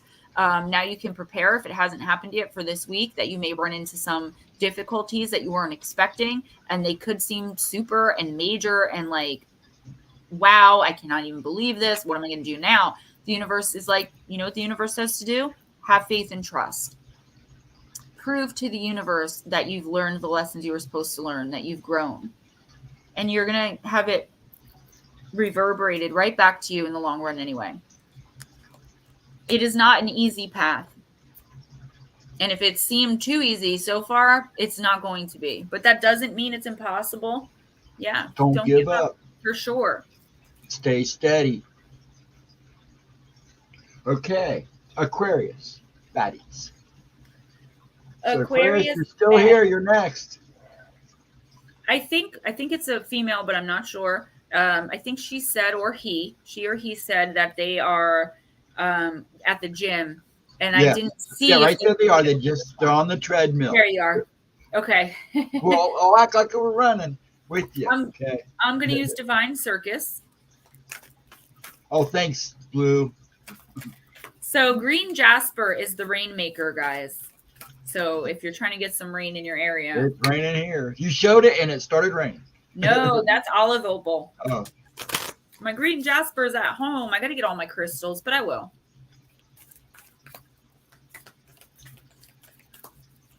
That's your turn. I'm gonna turn Gemma Jade Oracles into an LLC soon.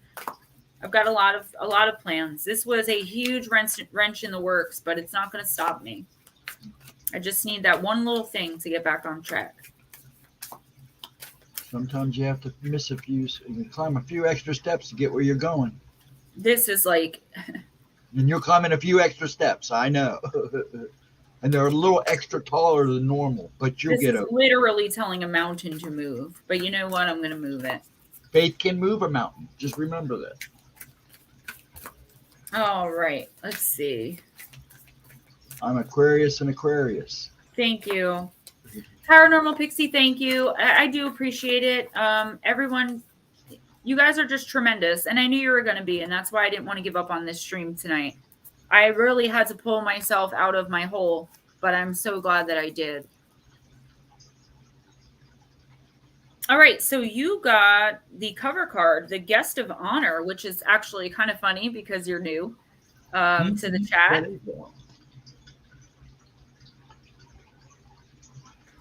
Yeah, and I believe you're a wrench. You can drop links. Yes, you can. I trust you guys to, put proper content in here. You can drop links. I'm always willing to promote someone else's channel if it's for the better. All right, Aquarius Baddie. Have you ever felt like you were on the outside looking in and maybe like everyone else has found their place, really belonging to someone or something, having set themselves up for life with you still working out how to just get past the security guards at the front gate? It's time for your outsider status to change. You are now invited to the inner circle. There are times to break free from the crowd and to stand alone, to have the courage to be the outsider. If you're brave enough to endure if you're brave enough to endure the times when you feel like you don't fit in, you gain a precious treasure. This is the ability to know who you really are and to learn to love yourself. When you are solid in your self-esteem and your self-knowledge, the powers you have developed as an outsider, including different viewpoints and ways of understanding the world, can be brought back to the rest of the world to be shared to create a better world for all.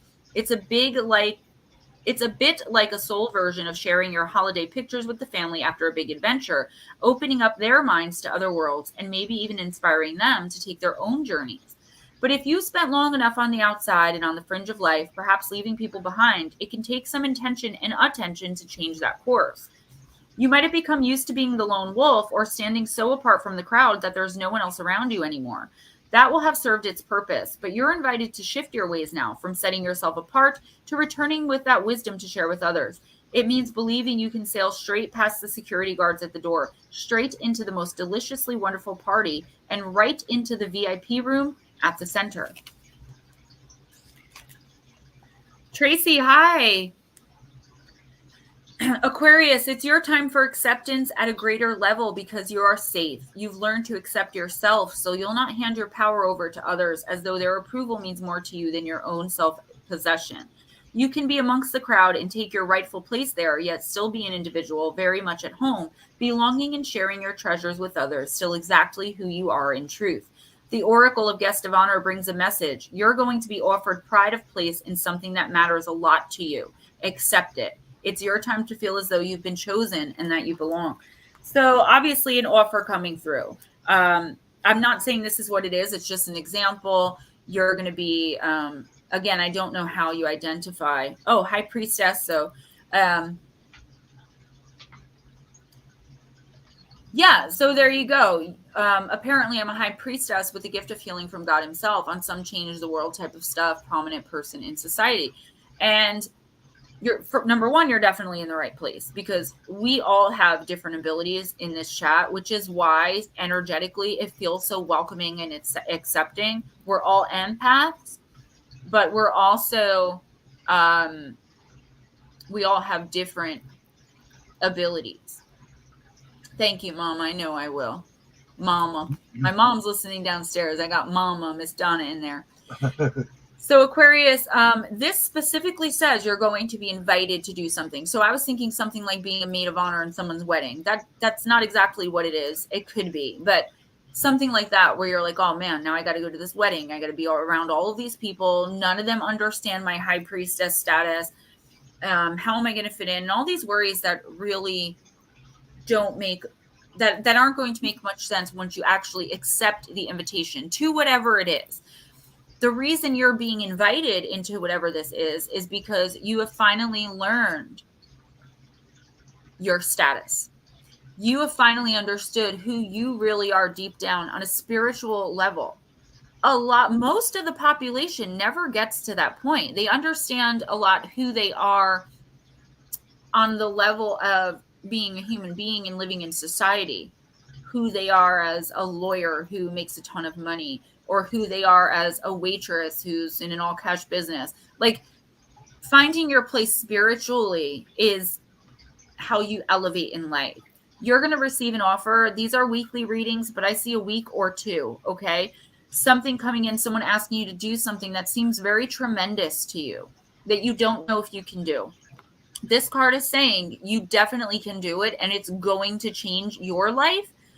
But more importantly, it's going to change the lives of the people around you, and none of you realize it yet. Accept all offers and invitations, and the more uncomfortable they make you, I'm not saying take dangerous risks or anything like that, but the more uncomfortable they make you in your energy, in your being, the more you should accept them, especially in the next 2 weeks. Keep getting that. Yeah. You're so welcome. Okay. Let's do Donna so she can. Yeah, I was just gonna say, let's go ahead and do Donna, and then we'll do Blue Crossroads and Sean after that, because they were next. All right, Miss Donna. I'm gonna use the Seeker Oracle. Yeah, everybody calling her your mom. No, because I said my mom's listening downstairs. Oh, my mom, if you're listening, Mom. I don't know. I thought she was watching Game of Thrones. She probably is. House of Dragons. Not sure. I've never seen it, but everyone tells me I need to watch it. It's all right. I'm picky. That's my problem. I've been watching Ghost Brothers because I've been trying to laugh, and then I feel guilty for laughing. Do you watch Ozzy and Sharon with their son? They're hilarious. I was going to say, I like hilarity, not stupidity. And I don't mean that they're stupid, but I don't. When I used to watch the Osbournes, like, I can't understand him. Pam, I'll try. I'm going to take a break soon and stretch my legs anyway at 9:30. Grandson got second place in his championship. That's amazing. What kind of championship? Congratulations. What's his name? Donna, you got the card of Grow Together.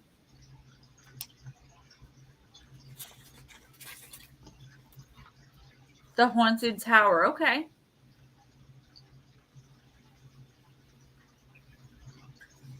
We haven't had a lot of rain in North Jersey this year. Like, really not at all. At least from summer up. Right. Donna, it's easy to fall into the habit of telling someone that we love them and that we're there for them. But love is a verb. Oh my God, I just said this on Facebook, didn't I? I said love is an action. It's not an emotion. Love is something you do. I just said that last week. And I answered back, and unconditional love is compassion. Last Wednesday, as a matter of fact. Yeah. But love is a verb. Important words like I love you have little meaning if they're not in accord with our actions. If you love someone, be a presence in their lives. Spend quality time with them, sharing experiences, not spending time in the same room while you both focus on different tasks. Focus on each other and the experiences you have together. Laugh together, play together, explore together, and make memories together. Be emotionally present. All too often, we shy away from expressing our emotions, sharing our hopes, fears, or dreams for the relationship. To share is to make ourselves vulnerable, and to be vulnerable is scary. A relationship will not thrive in silence. No, it won't. Share your thoughts and feelings, whether they are founded in happiness or disappointment. Be honest and transparent. Learn to express your emotions as you experience them. Communicate. Don't assume that your partner or friend knows what you want or how you feel. Share your dreams, your hopes, and your goals, and ask them to share theirs too. For any relationship to thrive, both parties need to be clear about their needs. Doing so will help you to grow together, not apart. Now, this just happened to me with Ray. Like, that emotional connection has been so gone for so long. And when it's only one person working on getting it back, it just doesn't work. Now, Donna, I know that you're not in a romantic relationship. I also know that you do all those things for me, and I try to do them for you. So this has to be talking about someone else, okay? An important person, or a person that's played an important role in your life, all right? That get that you're feeling very loving toward them right now. And I have a feeling I know who it is. I feel like you're pissed or you just can't deal with them anymore. And I actually am I'm annoyed at the advice I'm about to give you because it completely contradicts the advice that me as a human being and your friend gave you, because this advice is coming from the universe. This advice is telling you to show grace, to reach out, to try to be patient and understanding, but also to let them know how you feel, regardless of how they're going to react. So if you simply just ghosted somebody, or if you told them you're mad at them and then cut them off, the universe is letting you know that's not going to be good enough. You're going to have to explain to them why. Okay? Ghosting is okay, but eventually, reach out and punch someone. Eventually, it catches up with us. And the universe, for whatever reason, and I, as a human being, completely disagree. This other person has the right to know why you don't want to speak to them. Now, you and I are probably thinking, yeah, this is pretty obvious why you don't want to speak to her. But the situation she's in and the person she's in, or the person she is, she's not seeing it. And for some reason, the universe is telling you must do this. Even if it's to cut her off and not speak to her for a little while or forevermore, you've got to let her know why you're done. The universe has its reasons. I can't tell you what they are, but think about that. Salvador, hi. Now, would you like to take a break? No, not for another few minutes, unless you need one. Yeah, okay. I found out how we can play music when we go on break. Okay. So when you decide to go on break, I'll just go on break and we'll just play some music for a while. It's not going to be copyright, right? No, it's actually from this site. StreamYard Music? Yeah. Oh, awesome. All right, cool. Yeah. Let's give it another 15 minutes. That's fine. All right, cool. Okay, Blue Crossroads and Shauna's now. Miss Shauna, I'm going to use... Hello, Let's do ufologist. Quantum Oracle. Hi, ufologist. Hello, Salvador. I always say El Salvador. I don't know why. Oh, all right. This deck keeps doing that. Victim mentality. Oh, Blue Crossroads, I would love to. Don't worry. I'm already very consciously aware that what happened to me was something that absolutely had to happen for amazing change to happen in my life. I don't like the way it happened or how it was done, but big picture, I don't have control over that. I can only control how I react to it. And this is a sense of freedom of life. And just a whole new chapter for me. I would love to do that. And the reason I said that is because I will be traveling eventually. So, okay, Shauna, you got victim mentality. A man is hunched in a corner with a rope tied around one wrist. The other end of the rope is tied to a bedpost. Next to him is a picture of a waterfall with the water flowing out of the picture, splashing around him. Though the water represents his spirit trying to lift him up, the man feels hopeless, resigned to his situation, even though he has the freedom to untie the rope and leave. I believe it's the 5 of Swords or the 8 of Swords in tarot is self-imposed imprisonment. You may have a victim consciousness about a situation you're in or about life in general. Although you're feeling powerless, unable to direct your destiny, you are like the man in the card. You have the power to untie yourself, stand up, take action, and move on. Lara, a lot of people have, but I'm okay. I'm getting through it, baby.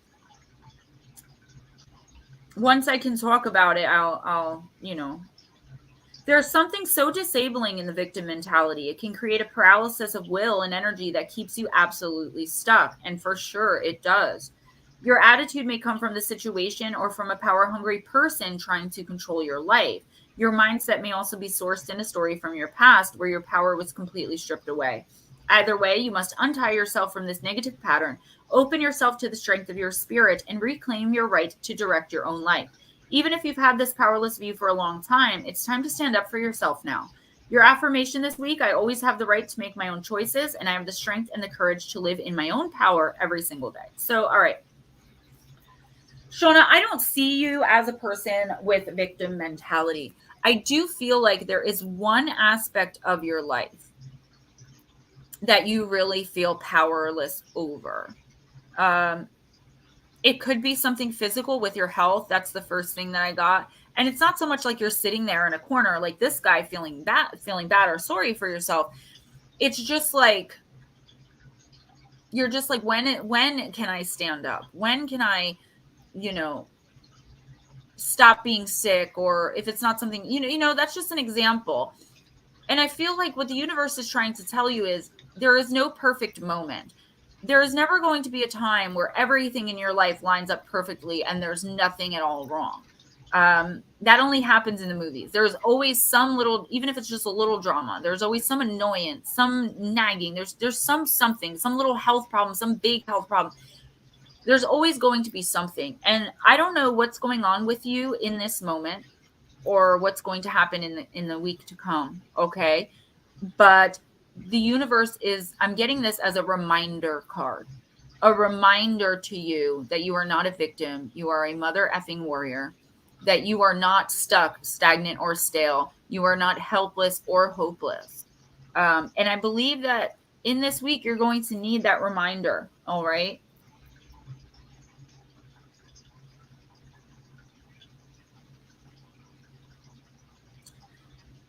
I feel like something's coming in that's going to really bring you down if you let it. And I feel like this is just the universe saying, remember who you are. Remember how far you've come.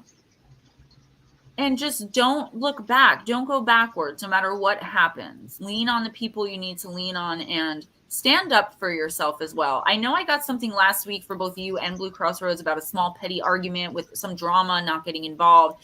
I feel like this could be moving into that. Like someone is just aggravating or agitating you and you're just like backing down because you just can't deal anymore. Some situation like that. Whatever it is, remember who you are. Don't let anyone take your power from you. Don't let anything take your power from you. Nothing that happens and no one in your life should have that kind of power over you. Good night, Donna.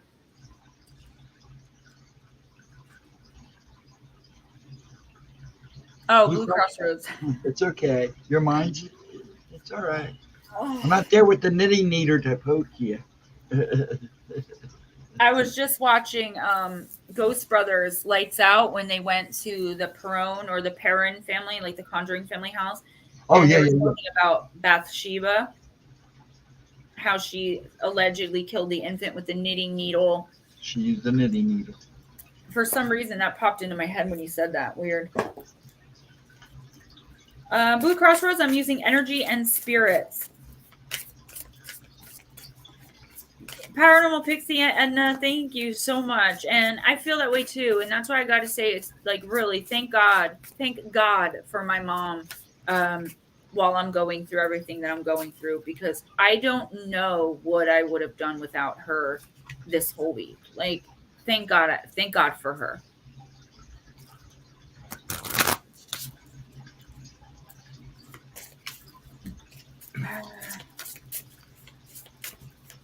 Your kitty Kaylee has power over you. As familiars tend to do. My familiar locks me in the basement. Kaylee's the name of the cat in Paw Patrol, I think. It's either the name, maybe it's Katie.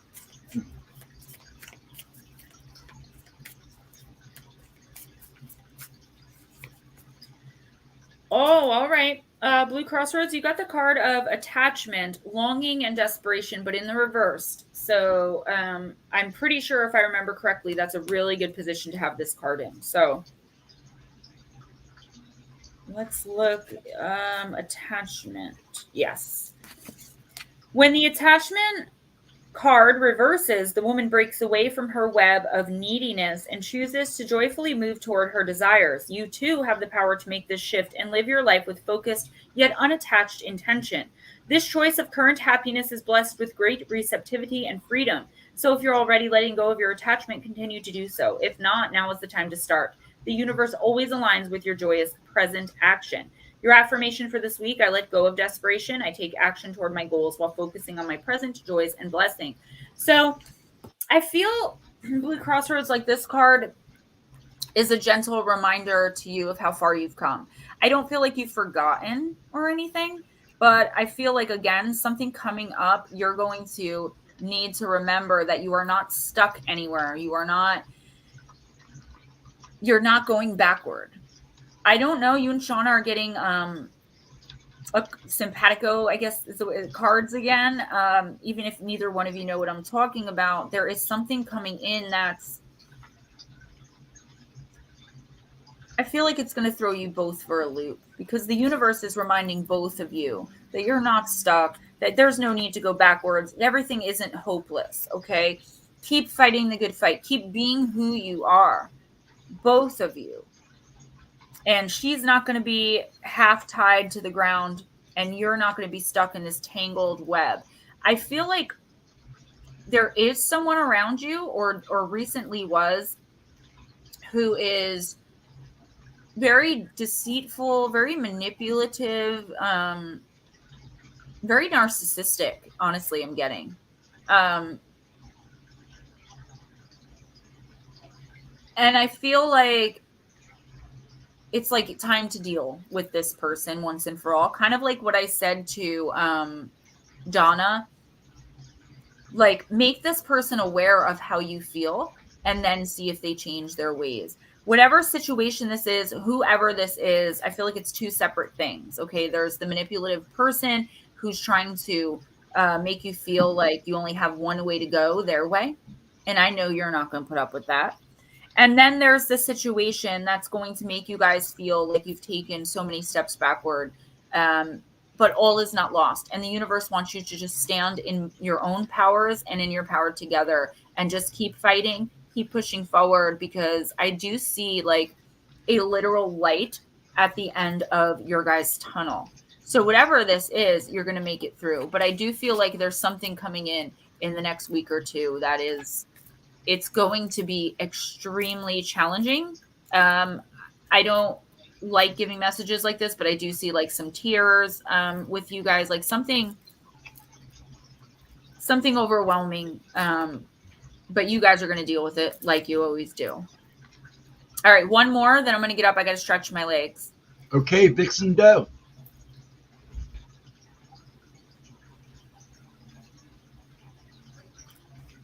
Let's use Gentle Creatures. I haven't used this one in a while.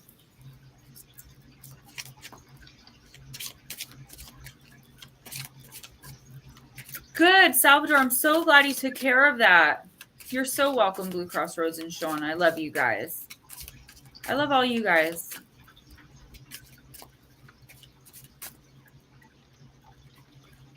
You guys remind me of who I am and of how far I've come, right? Because sometimes I forget. And I think sometimes other people forget too, and they still mistake me for that weakling, that sick person that I was 5 years ago.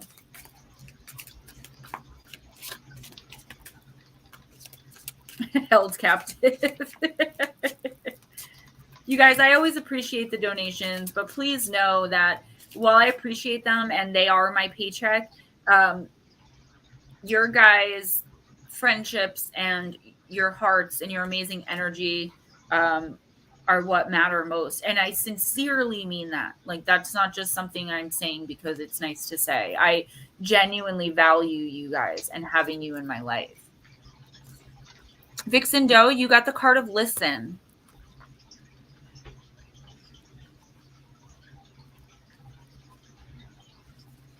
How do you effectively reflect on what someone is saying to you? How can you make sure you are hearing their heart through their words? One way is to actively listen. That is the art of concentrating on the words being spoken. We have to make a conscious effort to engage on all levels. When we are actively listening, we are offering a gift of self. Here, two creatures visit by the water's edge. One is sharing how they feel about this spot and its importance to them. The listener, who holds their heart in their hands, is being fully present for this reflective conversation. They are fully aware of this significant moment. A hummingbird hovers overhead. It's been attracted to the energy of this heartfelt exchange. Perhaps a good thing to examine right now is who listens to you in this way. Who listens to you, Vixen Doe, in this way? To whom do you offer this present of being present? When you need someone to truly hear what you're saying, make sure you are that authentic listener for them as well. And I feel like this card is about listening. But Pam Smith, yes, she is. But I also feel like it's about reciprocity, emotional reciprocity, right? The give and take of intimate or interpersonal relationships, not just romantic ones, the people that we're connected to on all levels. My dad, God bless him, no matter what you say to him, he will say, yeah, and then just start talking about himself in this nonstop narcissistic circle. Love him to death, but you cannot talk to that man. He just waits for his turn to talk. He doesn't actively listen to what you're saying. He doesn't hear you. There could be someone in your life that's behaving this way. And I do feel like there is someone, and I feel like we've talked about this person for quite a while. I guess the question for you, Vixen Doe, is what's stopping you from finally confronting this person? Right? What's stopping you? Not an aggressive confrontation, but what's stopping you from being like, hey, I'm really trying to tell you something here. Now, there are people, I know it very well, that no matter if you cry, scream, beg, squeal, give the silent treatment, jump up and down, do backflips, are not going to pay attention to what you're saying because they simply don't care. Well, guess what? That person does not need to be anywhere near your aura, energy, or in your life. Point blank, period. Doesn't matter who they are. That is not the way you treat people. Okay? And I feel like whoever this person is, you're being called to give them one more shot to hear what you're trying to say to them. Because I feel like for some reason it's important to you that they understand whatever this is that you're trying to get through. Told them to leave and they did. Okay, then make sure that they're not coming back in. I don't get genuineness from them. I don't get honesty. I don't get that they're going to come back with their tail between their legs being like, I'm so sorry, genuinely wanting to understand. Okay? If they do come back, and I feel like they might not, but if they do, I think this card is just telling you, like, the time has passed. Give your attention, give your heartfelt, sincere effort to listen and to understand and to reciprocate to someone who's going to give it to you. We talked about it before, and I said it last week. Love is a word of action, not a word of emotion. Loving is something you do, not something you feel. You may feel it in your heart, sure, but love is a verb. I love you. It's an action, a doing. All right? Please watch the people that you're allowing in your orbit and make sure that when you step into your power and tell them that they got to go, hit the road, Jack, that they stay gone. Yeah, respect yourself enough to make sure that they respect you. Guys, I'm going to take a 5-minute break. I'm going to use the potty, get some water, and stretch my legs out, and then we'll be right back. Don't go anywhere, especially if you haven't had a reading, okay? Not going far, just to the potty and back. So stay tuned. I'm going to pull myself off screen because I have to stand up and like jump over my decks, and I don't want you guys to be put through that. But we'll be right back. Please stay.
Was that just too cool or what?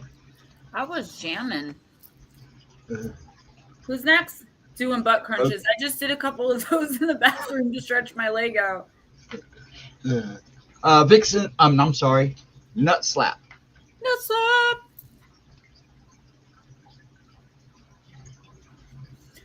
All right. Deep, dark, and dangerous.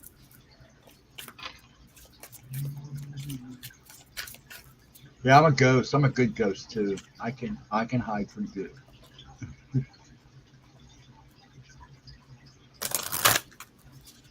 Yeah, I made all that music by just sitting here doing this.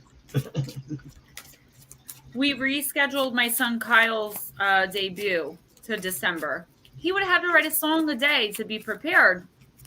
I told him that night, but my son is going to perform at the same place I'm having my book signing. But they planned it for the 21st, and they just planned it on the 8th. I was like, that you're not going to have enough time. And I wanted him to be prepared with songs that he's comfortable with and proud of, not just that he's bringing because he has to fill an hour and a half, you know.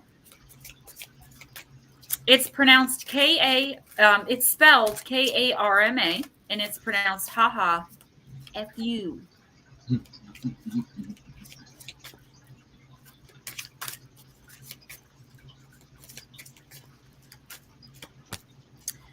Ooh, the Hoppy.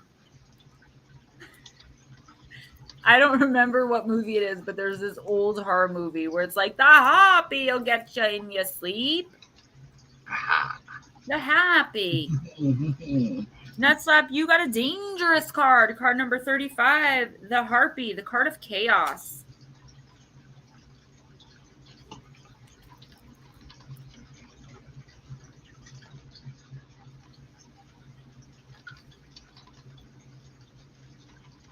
Noelle, no, I don't. I do not. I am a mother of 5, and I don't behave that way. But thank you. Nutslap, this situation will evolve very quickly. Remove yourself from the influence of chaotic people and situations. Stand firm. Justice is being sought actively and may well be found. Organizing influences must be found to turn chaos into your advantage. Do not be hungry for the wrong things. In today's lexicon, we only hear about the word harpy as a derogatory term for a shrill and unpleasant woman. Women who are outspoken and who work within patriarchal systems often get that term thrown their way, and it references a screeching and thoroughly ugly and unpleasant creature of the ancient Greek and Roman worlds. These cards are beautiful. Yes, they are. The origins of the harpies were associated with the elements of air and wind. The most destructive winds were caused by the harpies and always brought with them terror and chaos. Traditionally, harpies flew. They were a woman/bird hybrid at great speeds and came crashing through the air without any warning. The harpies in the older mythos were ugly and fierce with claws, bird wings, terrible voices, and sharp teeth, and they were always, always hungry. This hunger, never satiated, meant that they would swoop down and steal food from humans and take cattle and even people. If someone disappeared without warning, it was said that the harpies had carried them off.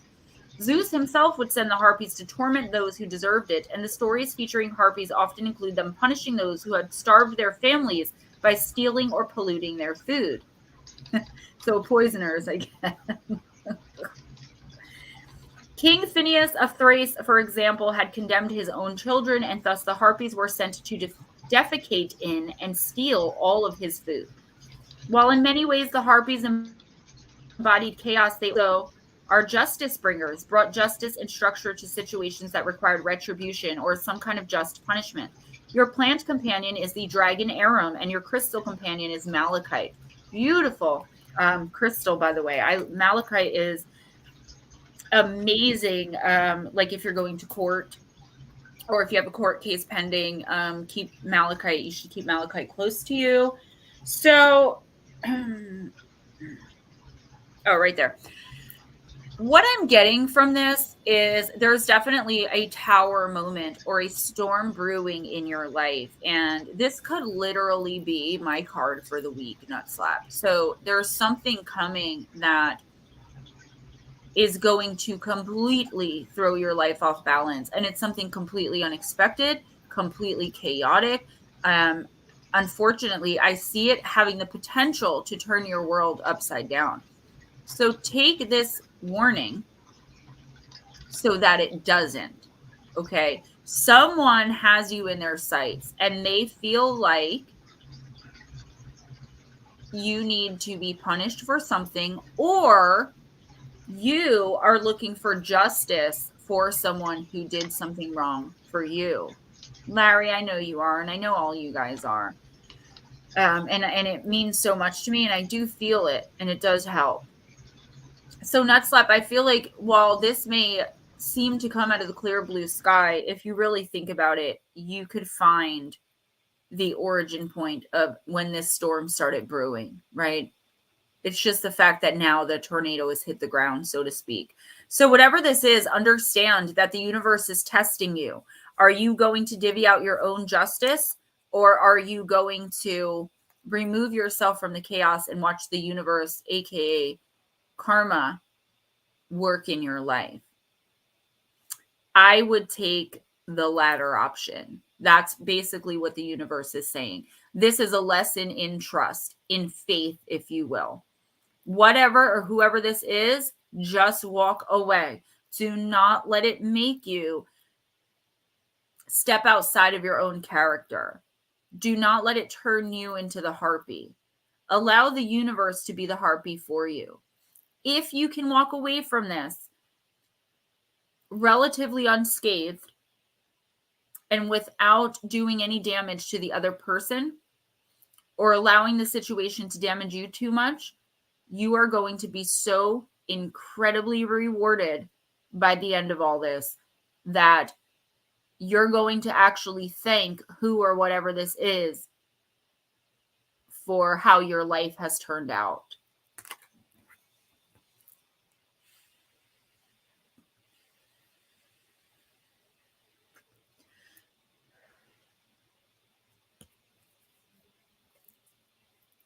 You're on mute. Check. I'm like, it's so quiet. Huh? Yeah, I was like, What? it's so quiet. Why can't I hear? No, it's me, like always. Check private chat, and Mike Roberts is next. No, Nicole Perim is next. Nicole first. Yeah, my mouth is not working, so. That's okay. Yes, neither is mine apparently. Let's use Delano Wait. Oh, guys, I got to tell you something super cute that RJ's been doing. So he watches Peppa Pig, and he's always watched it, but now he's like picking up these British words. Like he told me his cousin Laylo's swimming costume was blue, and he told me he told his father he had to put something in the rubbish bin. His friend, his imaginary friend Don, is going on holiday, and we had to check the boot of the car. Yes, Nutslab, do that. If I don't answer you, I'll answer you in the morning when I wake up. I've been kind of keeping myself as best I can asleep so I don't have to deal with what's going on until my heart starts beating again, I guess you could say. But I will message you back either tonight or tomorrow. We should probably talk.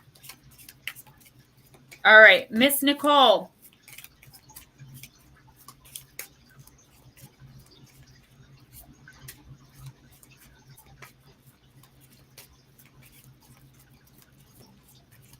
The Baba Yaga popped out, but I didn't feel it was right. So if it was the right card, she'll come out again. Come on.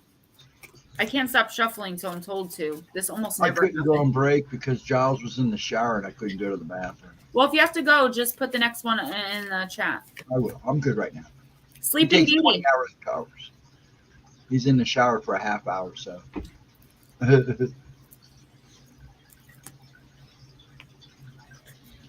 Card number 5, the Sleeping Beauty. Being a princess, my life was supposed to be only sweet and joyful. Alas, a cruel witch casted a spell upon me. She predicted that one day I would prick my finger on a spinning wheel spindle and die. And this is what almost happened.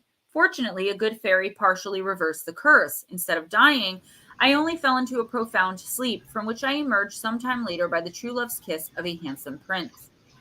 The time has come to be very patient and, most importantly, to rest. You have exhausted yourself lately, Nicole, having to face bad witches and curses.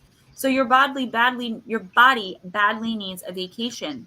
Don't fight against the current. Break away from your everyday life. Take the time to sleep well, think calmly, and rejuvenate. Things will work out fine once you come back from this little time off. So I don't expect, no, Pam, it was that he used the word boot. We don't live in England. That was the point. He's using these British words. He doesn't understand that we speak differently, even though they do speak proper English over there. I don't ever recommend, obviously, that if you have a job where you can't take time off, you just call in like, yo, I'm not coming in for the next week. But if you're fortunate enough to be able to take a day or two off from work, do it. If not work, then do your best to remove yourself from any dramatic, chaotic, codependent, toxic situations, relationships, and people. If the universe is bringing this card to you, there's a reason, Nicole. I feel like you could be feeling overwhelmed, but you don't want to say it for fear of burdening someone, for fear of people not understanding, or just because you're the type of person who keeps yourself to yourself. I'm getting a feeling of this. Not wanting to speak up and say what's going on, not wanting to talk about what's happening, rather that you would just pretend like it's not going on. The fact of the matter is you're exhausting yourself, or you're about to. You're worrying way too much. Your mind needs rest. Your spirit needs rest. Your energy needs rest. We don't think of these things. When we sleep, we're thinking we're just rejuvenating because we're tired, but that's not the case. We're giving our souls time to reset. We're giving our brains time to process what happened during the day. Nicole, if I were you and I received this card and the message that I'm receiving, I would do everything I could to just be alone for at least a day. Time to process. And that doesn't mean sit by yourself in your bedroom and overthink. Okay? Throw yourself into something you love, or just rest. Take some time out to watch your favorite show. Take time out to take a bath. Do whatever it is that you love doing. Walk through nature. But you need to take at least a day to do this. Cut yourself off from technology. Don't worry about social media. Don't worry about videos. Don't worry about any of it. Worry about Nicole resetting. I don't see anything further as to why you need to do this, but there's definitely something coming in, or something that you're going through right now, because I see just the chaotic circles going around your head, and you're withdrawing. Whether you realize it or not, you are withdrawing. And that's not what I mean when I say you should take a time out. I don't mean withdraw from life. I mean, take time to process, to not think so much about what's going on, and to give the universe time to work. Okay, that is your mission this week, Nicole. Remove yourself long enough for the universe to move those chess pieces to work in your favor. Okay, Mr. Mike Roberts. Mike.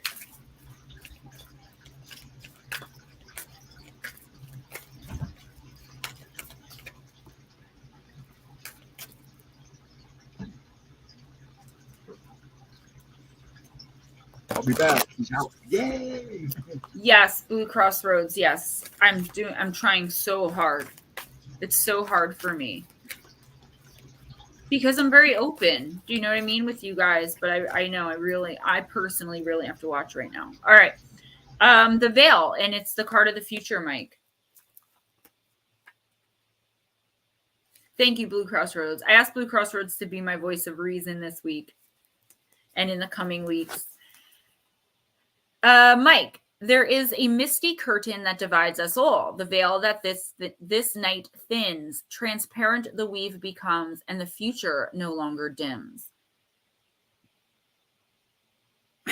Oh, poor Mike. The ancient Celts used to call the time of the longest night of the year Samhain. They believed that there was a misty veil that separated the world of the dead and the living, but on 2 nights of the year, Samhain and Beltane, and I don't know how to pronounce the second one, the shortest night that the veil would thin. The fineness of the veil meant the ancestors were closer than ever, and even the gods would be close. This would mean that communications from the dead were more likely to occur, and that divination, where the divine speaks through something, would be more effective. So while using this oracle as the veil lifts, know that the other worlds are close. Listen in particular to what messages may come forth around your future. Look to what you want to happen, plan, set intentions, and think big. Nicole, you're so welcome. Mike, we talk about this all the time. Okay, manifestation. Now the universe is telling you, this is the time for you to do it. I tell you guys all the time, yes, the longest night of the year, Halloween, Samhain, the veil is at its thinnest, but it's thinning all through October. You don't just wake up on Halloween and the veil is suddenly thin. That's just not how it works. There is some energy, ancestral, that's reaching out to you, whether through visions, dreams, or voices in your head, quote, quote, okay, quote, unquote, as Hilton loves when I say, messages trying to get through on how you can change your situation for the better right now. How are you doing your manifesting? Are you setting positive intentions? Are you doing positive affirmations? The answer to all that is probably no. And hi, Jack. And the reason I know that is because your energy is taking steps backwards, depending on your situation. So you're not the same Mike you were a month ago when everything was going great and smooth and you were just happy to be out of a desperate situation. Now you're back to feeling very desperate in your situation, whether you realize it or not. I picked up on it immediately, and I'm totally not judging or indicting you. Yeah. Okay, so Jack, that's really not how we roll in here. So if you can't be respectful, you can find maybe like an OnlyFans to hop onto or someone else's stream. But other than that, you are so welcome to stay and hang out with us. But we don't behave that way in here. We're all adults, right?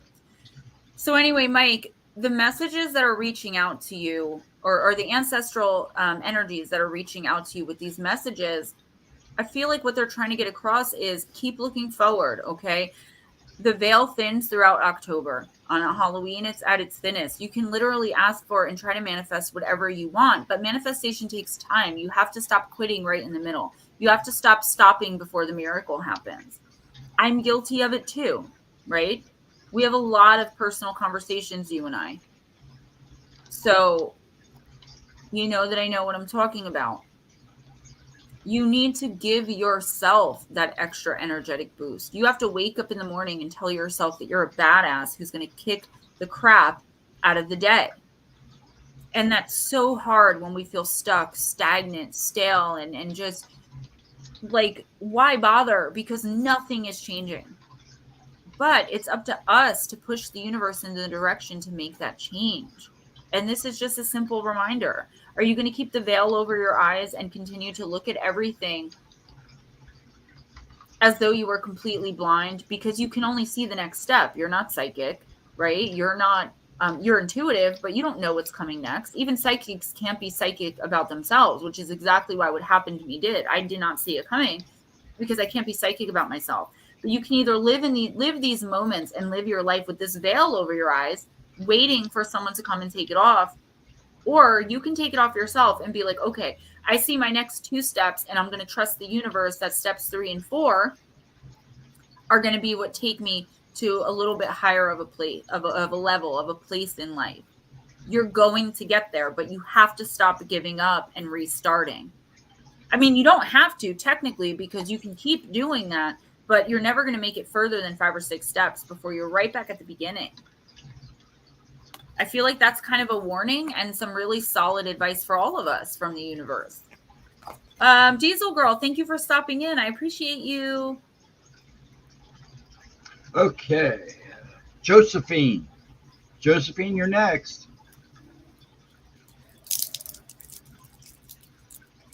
I got my jollies again. My mom takes care of me. Yeah, and I'm having a hell of a time finding you the reds again. I can't find them either.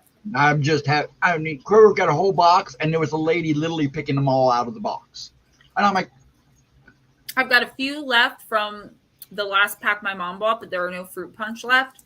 right. Every time I come to her house, she has my Smart Waters, my Red Bull, and my Jollies. Not Red Bull anymore because you send me the Red Bulls.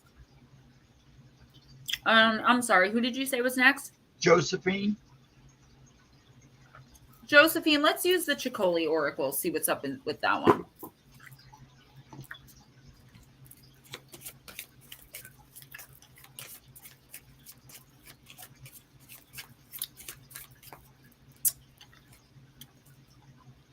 Blue. Damien always steals all the blue raspberry as soon as I open the bag. Diesel Girl, after I read for Josephine, do you want a quick reading or are you in a hurry? Ooh.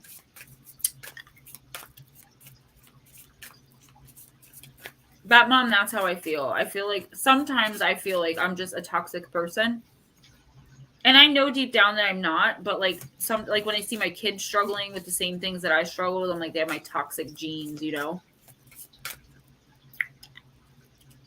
But all my kids are actually doing really, really well. And I'm really proud of all of them. Even my son, Logan, who's not as friendly to me as I would like him to be. I'm super proud of him. Just give him time. Sometimes it just takes time. All right, Diesel Girl, cool. I'll get to you as soon as I read for Josephine. Mike knows he's not allowed to give up because I told him if he does, then I'm going to. It's a lot of pressure. A lot of pressure, but I don't care. I'm putting it on you. Putting that pressure on you, Michael. I'll just go back to my dark corner and never come out. My family literally loves you. Huh? Like my family, like you're already like part of my family. Well, I should be, and now I'm in their basement. My son Kyle's like, who is this guy that messaged me to make sure you're okay? I'm like, that's Steven. He's like, oh, okay, because it was good. He didn't put together Ghost Dragons and Steven. Right. Now he's like, oh, okay, cool. He thought you were like some weird stalker that like found out he was my son. I'm a stalker. That kid is so good. It's kind of hard to stalk somebody when you're in the basement. Josephine, plenty. The word plenty has two meanings. It means having enough abundance that you can share it freely with happy generosity, and plenty means sufficient. You will have all you need. You have all you need and no desire for more. When you feel a lack of plenty, consider both definitions. There is a level of neediness where no matter how abundant your life is, it never feels like enough. Do you really need more, or do you already have plenty? The light part of this is be content with what you have and share with those who are less fortunate. The dark part, trying to buy happiness, only lasts until the newness of the purchase wears off. Josephine, this is a really interesting card. What I'm getting from this is the universe is like blessing you and you're not seeing it because it's not blessing you in the way you want it to or the way you expect. What's actually happening is the universe is giving you the first step toward your goal or toward what you really want, but there's still like 300 more steps you have to take, and you have to take them on this path. So the universe really wants you to open your eyes and look at everything that you have. Say thank you. Be grateful. And understand that if there's more that you want, okay, if there's something more that you're striving for, you have to not only let the universe know, but you also have to be grateful of what it's already giving you. And you can do that by understanding that everything it's already given you, it's like the keys to your future, to opening that door of what you really want. Finding contentment with what we have, right? Everybody's guilty of this. Like there's always that next thing. And I was saying this earlier. There's never a time when there's not something going on or something more we need to do, or it's just being a human being.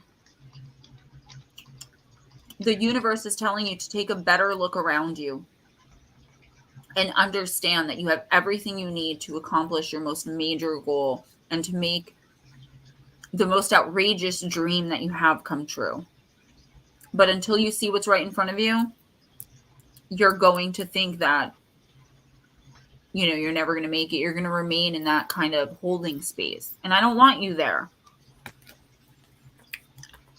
Somebody just said something. Oh, my earrings. When I incorporate Gemma Jade Oracle, I chose Hecate's triple goddess symbol as my symbol. That's why if you order a spray from me or a box of crystals, or my label has it and it says Gemma Jade Oracles, thank you. I usually travel with a very small jewelry box, so I have like my choice of rings, earrings, and bracelets. I didn't do that this time. First time ever, I didn't do it. So these are the only earrings I have on me right now. I have about 150 different pairs of earrings. But these are one of my favorites. They got lapis lazuli as the stone. And they actually match the necklace Aunt Edna got me, which has the aquamarine, my birthstone, in it.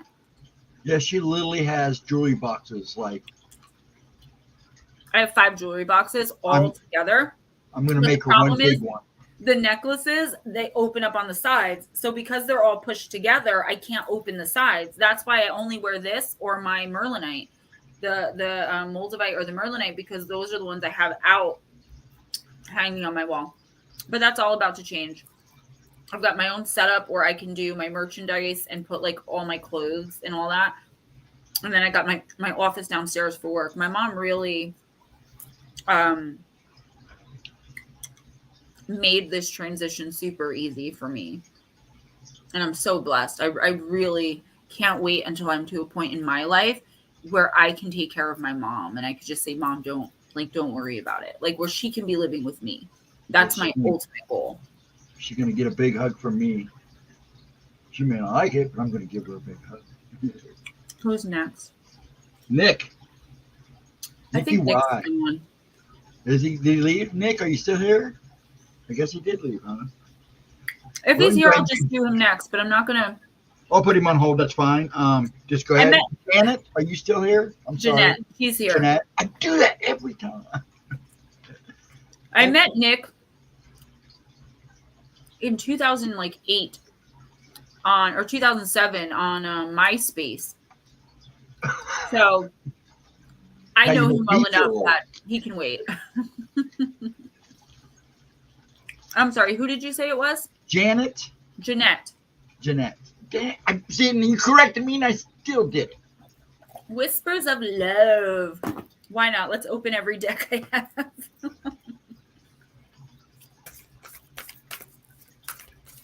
Thank you, Smoochie.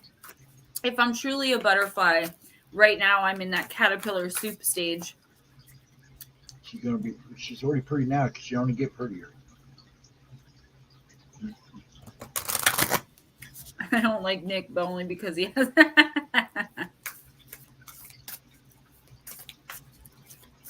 Smoochie, not anymore. I'll talk to you personally.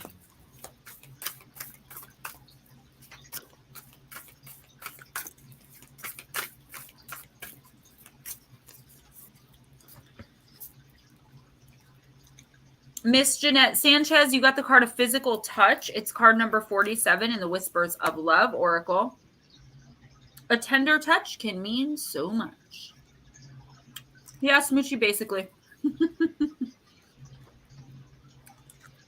It's something that needed to happen, but like I'm trying to tell you guys, it happened in a way that I never expected, and that seems right now so horrible. But me being who I am, I know that it's really for the best. And you got plenty of people standing behind you. Heather, you should text me privately. Yeah, Mike, I know that, and some of us do know that coming out of addiction, it's like really hard to change those ways about ourselves, where we're so used to being alone, running alone, making decisions on our own, or making decisions for the wrong reason, right? we're hard-headed, more so than most of humanity. And that's why I stick by you so much. And I tell you, like, trust me, I know, but it's going to be okay. I promise. Just keep putting one foot in front of the other. If that's all you can do today or for the rest of the night or tomorrow, just put one foot in front of the other, do it. And stay steady with your steps. I say that a lot, but I mean it. It mean that stand steady means a lot in a lot of different ways. Paranormal Pixie, absolutely. A person can be an addiction. Very toxic. Jeanette, sometimes a hug is exactly what is needed. Physical connection is important to humans. Hand-holding, kissing, embracing, back rubs, an arm around the shoulder, or a pat on the back are ways of expressing support, care, encouragement, and more. Think about how good you feel when someone greets you with a warm hug or offers you a comforting hand. These small interactions can really help you with your day. Giving and receiving through touch helps to keep your heart open. Physical touch is immeasurably vital in creating a spiritual bond. The delicate force provided through touch helps build trust and understanding in your relationships. Physical touch can calm, console, and express much more than words. A woodsman kisses the hand of a statue and changes her from stone to flesh. Imagine how important this could be. Giving someone a hand, a squeeze, a high five, or a hug can change someone's entire day. I feel like someone's reaching out to you, Jeanette. I don't feel like this is you needing a hug or a pat on the back. I mean, everyone does, right? So it could be. But I feel more so this card is encouraging you to be that someone for someone else. I don't know who exactly it is. Let's get Diesel Girl on the list soon because she's doing cookies and stuff and I got her. I'm getting the feeling that someone is trying to connect with you, Jeanette, that it's like for some reason you're not seeing this person. This is an example. Your best friend's in love with you and you don't see it, right?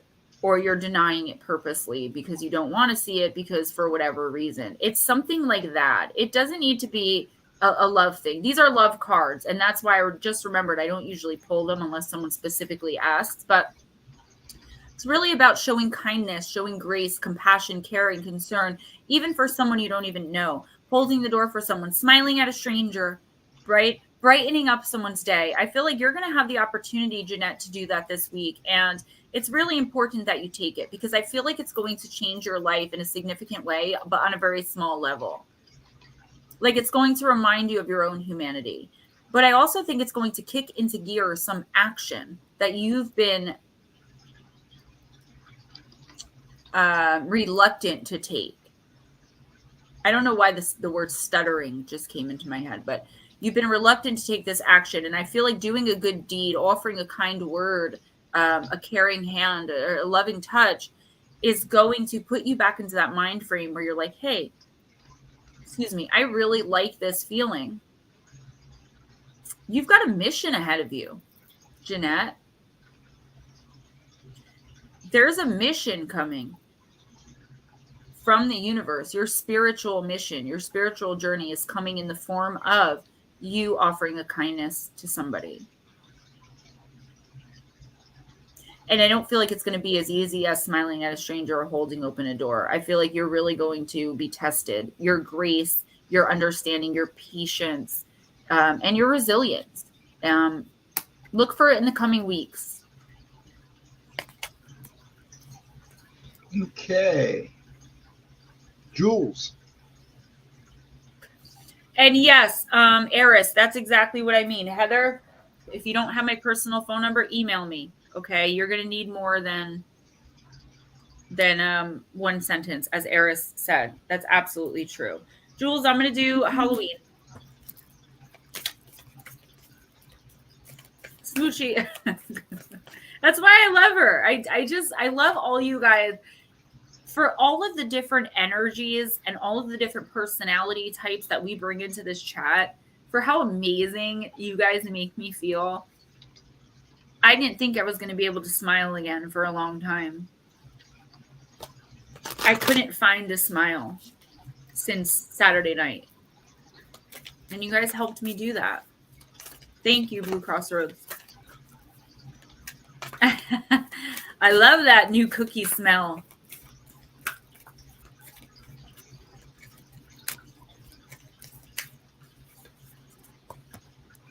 We were all brought together in this community for a reason. I may have a small channel, but I feel like even with just this chat, I'm doing incredible things for just myself and you guys. And that's what I wanted to do. I started a YouTube channel to connect with people, not to make money. Making money is amazing, and I'm glad that this is my job. It's going to take me another 2 years before I get to support myself off YouTube, but that doesn't bother me because I'm connecting with people just like I want it to do. My spiritual mission is to start a spiritual retreat within the next 10 years. That's a huge deal, but I have no doubt I'm going to do it. No doubt. Like, it's happening. It's just I haven't gotten there yet. You did Diesel Girl, right? No. No. Diesel Okay. Girl's next. Okay, I we'll just make her pulled the next. tools. Yeah, My Diesel boo-boo. Girl, you're next, baby. So I pulled the Witch card, which is actually the happiest and best card in this whole Halloween deck, according to the deck. Earth, air, fire, water, a woman lovely, a woman strange, weaver of the worlds, moon's daughter, witch, the catalyst for change. Witches have had a bad PR day for a couple of millennia now. Originally, the healers or cunning women of the village. The very word witch comes from the Celtic word wic, meaning weaver or wise. When the new religion of Christianity spread through the land, the custodians of the old pagan ways, in part, witches were labeled as evil, and as we know from our history, very much so persecuted. They were driven underground or under the night sky into the shadows of misunderstanding and darkness.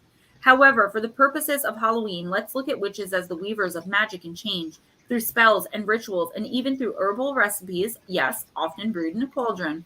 They weave the powers of this world and the next in synergy to solve problems and heal.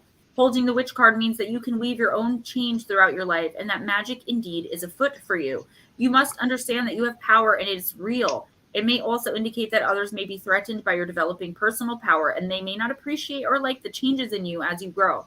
Be prepared for this and do not be discouraged. New friends and better opportunities will be attracted instead. You're changing, whether you realize it or not. And I'm sorry, I got to put this on. My lips are very dry. Whether you realize it or not, Jules, you're changing, and you're changing for the better. You're coming into your spiritual path, your spiritual journey. Whether or not you're a witch, whether or not you have abilities besides being empathic, I mean, I don't know. I feel like you very much so do. I don't know what they are. It's time for you to step into them. Yes, GemmaJadeParanormal@gmail.com. I check my emails like once or twice a week, so just be a little patient with me. I try to get to them. If I know someone's messaging me with something important, I'll just give you my phone number and I text, because who I am as a human being, emails don't work for me. But initially, yes, send me one. So Jules, this is saying it's time for you to step into that power. It's time for you to understand who you are as a human being. There's definitely at least one person who's holding you back, and they're doing it on purpose, okay? Someone who has been a part of your life for a while. It doesn't have to be a lover, but it could be. Hi, Latro. It doesn't have to be a lover, Jules, but it definitely could be a lover. It's someone who sees you as you were and not as you are, not as the person you're becoming. They're not proud of your successes. They're not happy for your happiness.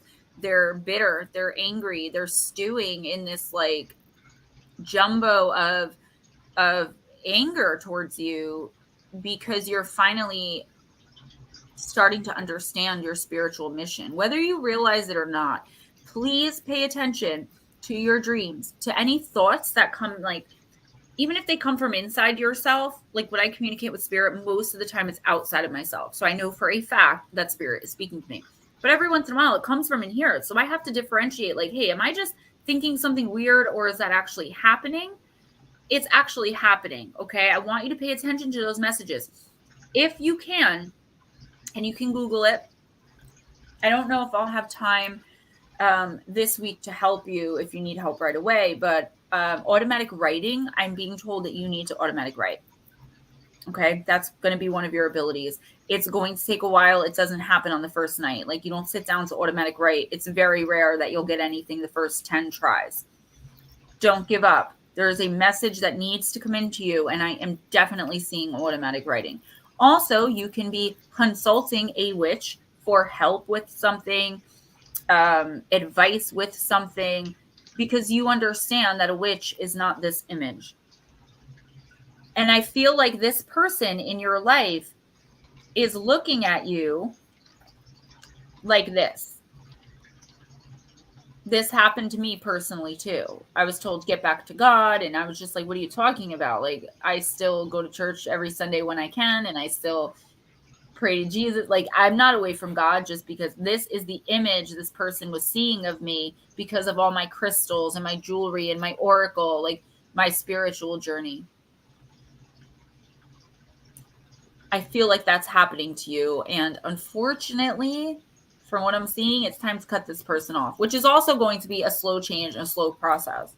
Try to explain yourself kindly. Try to offer help to this person. Try to show them your best self. But at the end of the day, if this is all they're going to see, no matter what you do or say, they're just holding you back. Larry, you and I both know those are not dreams. So text me. I might go to bed right after this, but I am going to check emails, and any texts that I get tonight, I will definitely respond to first thing in the morning. If I sleep tonight, I have not been sleeping at all, except a nap during the day. So, you know, you guys are all over the place. So if it's 3 for me, sometimes it's 9 for you. I mean, I don't keep track of that, but I do always keep my ringer off at night. So you guys can message me anytime. I have people that text message me 2 a.m, 15 text messages about venting their life. And I'm okay with that, because when I wake up in the morning, I read it and I get back to them. So don't ever feel that you can't reach out to me because it's late, because my phone, you won't never wake me up. And I believe I did, and I responded. But again, with everything going on, I'm going to have to recheck my emails today after this stream. Who's next? Diesel Girl. That's right. We said that like 40 times, Gemma. It's all right. Been one of those.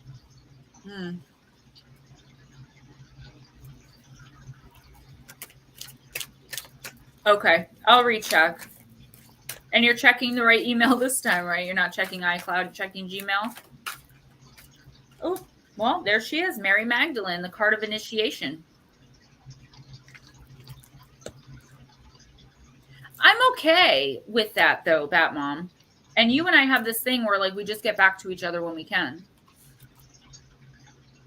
I remember one time it had been like a week and I hadn't gotten back to you, and you messaged me. You're like, blink twice if you're alive.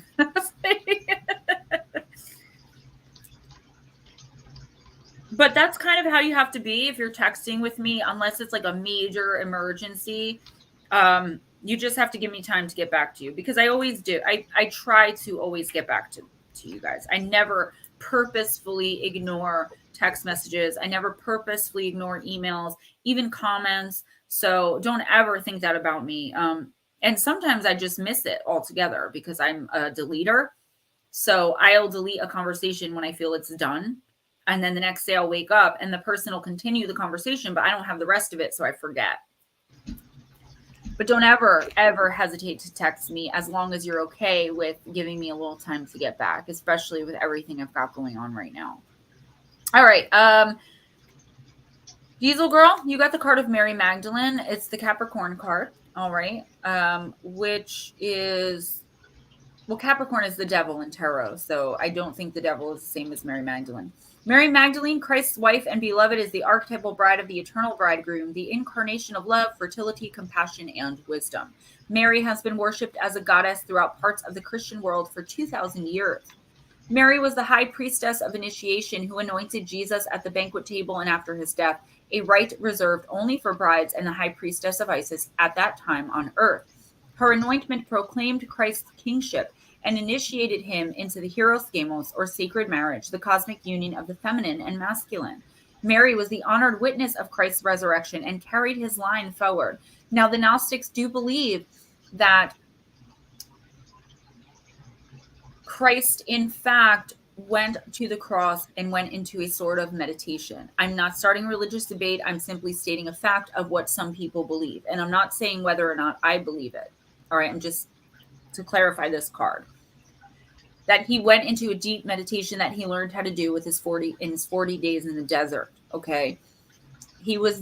Mary was a part of that. She knew. She was the only one who knew. So when she saw the resurrected Christ, she actually saw Christ. They ran off to France together and had a few kids. But it's believed that the Catholic Church has kept this scripture and changed it to fit their narrative. So, because could you imagine if there was Christ's lineage on earth, like what that would mean? So again, I'm not saying if I believe it or if I don't, just to clarify the card, when it says that she carried his line forward, she was his bride. That's kind of what they're talking about. Mike, good night. Keep in touch. Let me know when you open that box. Anyway, Diesel Girl, in her green robe of fertility, she carries the seed of her beloved into the world. Her golden halo of roses represents her grace and purity of love and wisdom. Mary Magdalene is the blessed and enlightened one, the restored bride of the sacred feminine. She initiates all through her anointment of love with the wisdom of the sacred mysteries. Mary is here to remind you that you hold the sacred womb and doorway to life through your divine feminine essence, regardless of your gender. Her power to anoint through the rites of initiation are available to you as you remember the ancient wisdom and teachings that live in your cellular memory. Honor Mary through the reverence of your holy essence and the power of your inner high priestess as the bride of spirit, where all of creation is restored. That was a mouthful. Diesel Girl, I feel like what this is telling you is, I don't know if you're going to understand this, but the message that I'm getting is remember who you are. Like your beliefs, your deeply ingrained beliefs about yourself and about the world around you are being seriously challenged in some way or are about to be. You're going to go into protective mode. Is someone, that you love going to be attacked or undergo some kind of, I don't mean physically attacked, but I mean, it could be. Mary is reminding you to be your own high priestess. Step into your power, step into love and light, and don't let the darkness consume you. All right.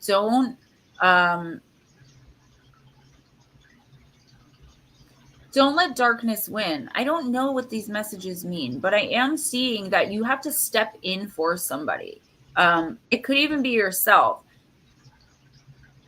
There's a major, I don't want to say like a major change in your life happening, but I feel like there's a major change in dynamic, like a shift in dynamic in your personal relationships that's going to be happening very soon.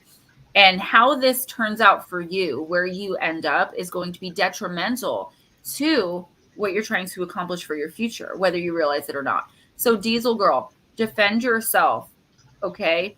But I guess, okay, thank you. I keep it classy.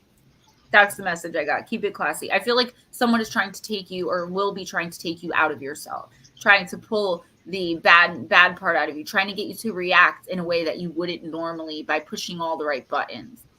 This is a test from the universe. Remain graceful, but powerful. Let them know who's boss. But keep it classy. I literally screamed in my left ear, keep it classy. Okay, Dargo Jensen, if they're still here, they haven't. Dargo left. Oh, did he? I didn't even see him leave. Okay, go ahead and do Heather. Nikki. I didn't even see him leave. He kind of came in, said hi, and left, I think. Well, he never responded, so. All right. That might be. Yeah, he's another tribe member. Is Blue Heron still here? I forgot that she has to leave early. I called her out too, but she never answered back. Oh, I totally forgot. That's okay. She's going to get her November reading soon because while I have the time while I'm here, I'm just going to bang out the November readings. It's probably going to be in a setting like this, but I don't think my monthly donators care. Guys, if you donate $20 or more monthly to my PayPal, Cash App, or Patreon, I do give an automatic 7 to 10 card reading every single month that I send to you via usually text message, but sometimes email. All right, Heather.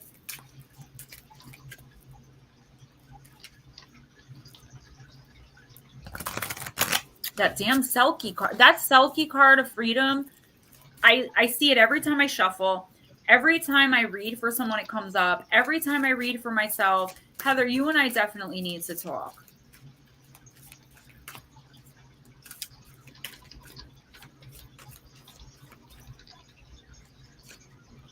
Yes, smoochy word.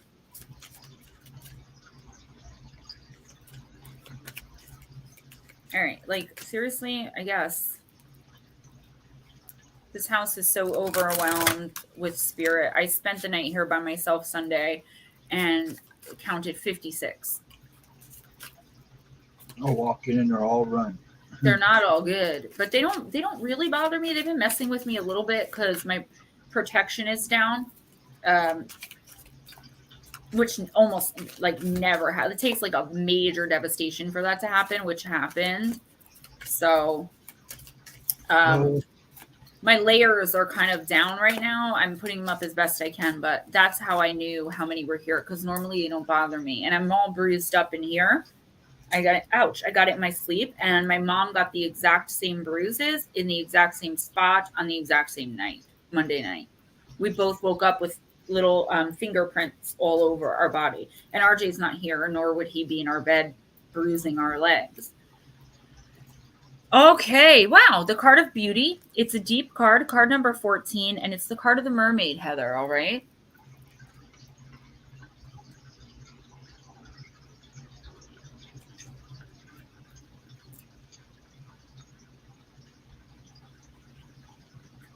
Sorry, you guys know I need my vape. No, not recently, Shelly, I haven't, but it's all the time in this house. Beauty is a high value when it illuminates and inspires, but it is in the eye of the beholder. Relying just on outward appearances is shallow and temporary. If beauty is the only virtue, then others need to be developed. Love your own unique beauty. If you are using your beauty to manipulate someone, be wary. This particular kind of magic wears thin after a time. Yes, you have my permission. Very much so, Lara. Even children know what a mermaid is. The idea of this half human, half fish type creature is all through our storybooks and collective consciousness. Yet mermaids are a varied bunch. Yes, they are aquatic, often beautiful, happy generally to do and be mermaids. But depending on where you go in the world culturally, they can be deeply dangerous and irresistibly seductive, or both. In almost all cases, even with the Greek mermaid-like creatures called the sirens, the mermaids have an extreme beauty. Such is their beauty that they are, at the very least, noticed and, at the worst, an object of obsession. So what is the shadow side of such beauty? Wouldn't everyone love to be this glorious? The perils of extreme beauty are at the heart of the mythos of Helen of Troy and Medusa and even Scylla. The desirability of women this beautiful means they can be objectified, taken as a kind of trophy, or made a target of jealousy. By being seen or admired, these women lose a part of themselves and sometimes their lives as they know them. If we consider the way the modern beauties of today are turned into fodder for gossip media, we may see how this still plays out today. Part of the mermaid mythos, too, is that because of their beauty, people could and would lose their wits and lives.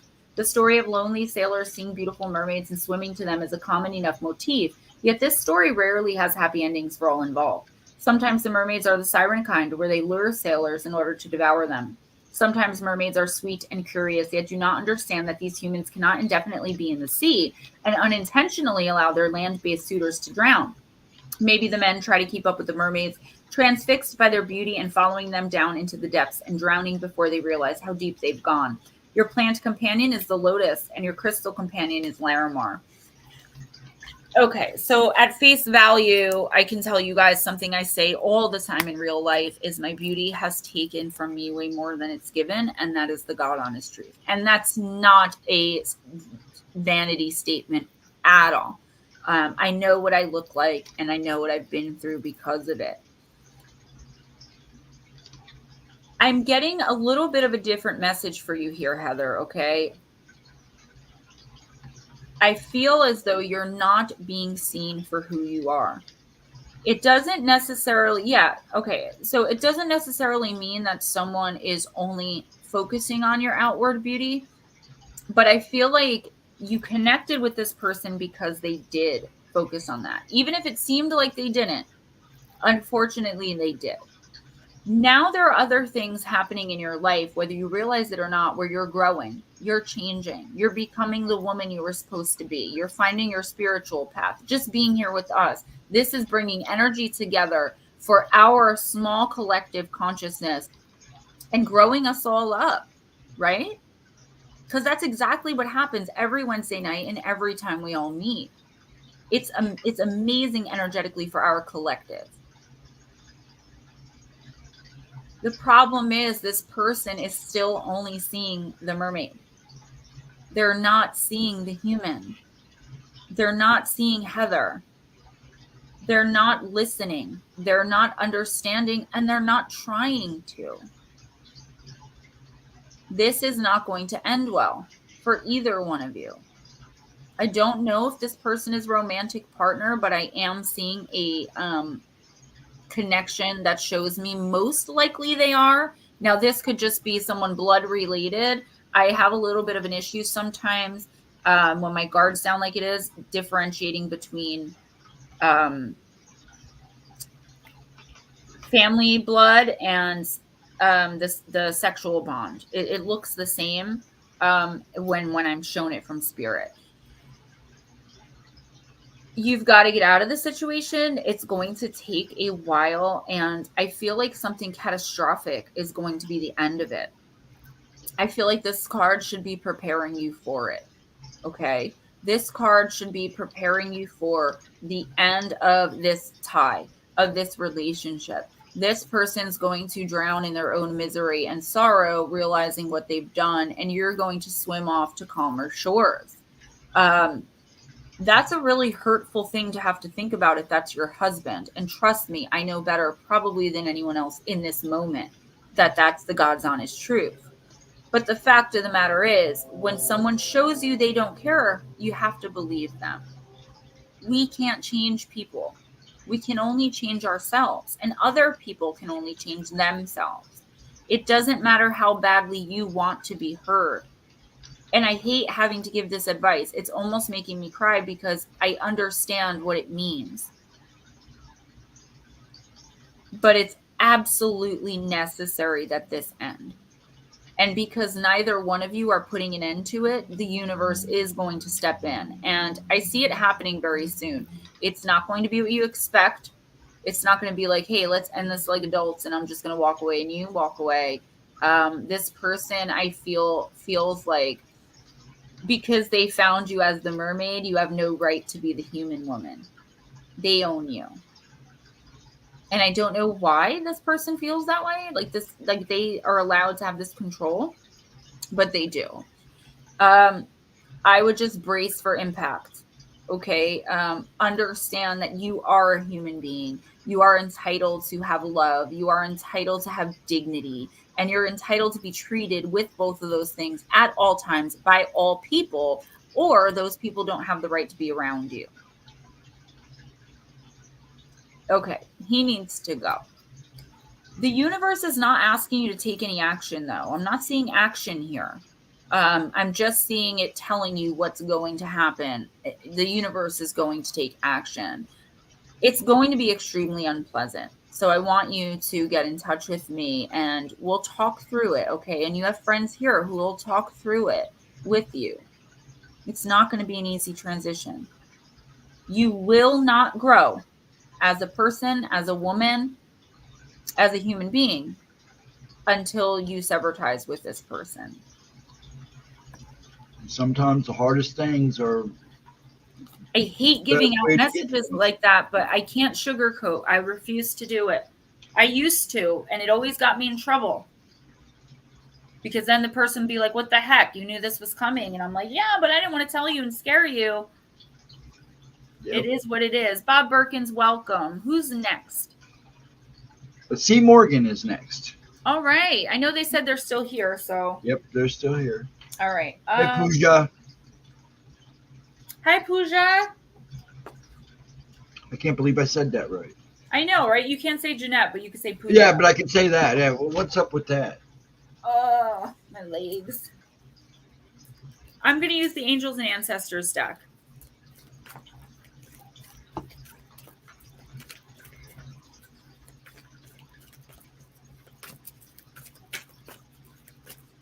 I think I squatted on the floor too long today, underneath the sink. I'm going to get back into yoga. It's only been like 2 weeks since I've done it, but I can feel it in my body, like the difference from when I get up in the morning and do 15 to 20 minutes to when I don't. Even after like 2 days, I'm just so, even like my energy. Yoga for me personally, it's not like this for everybody, but yoga for me like really opens up my energy and my aura. It really helps me vibe with the universe, and it does start my day off really like better. I'm more energized.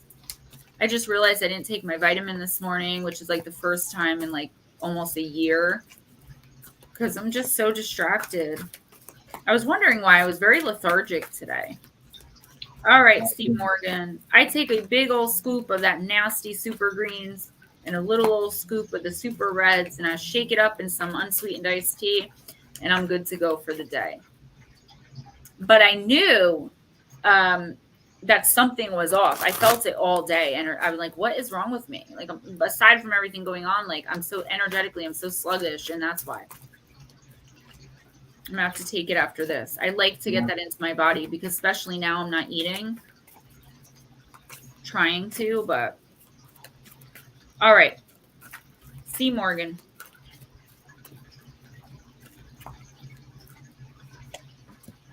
The eagle. See from a higher perspective.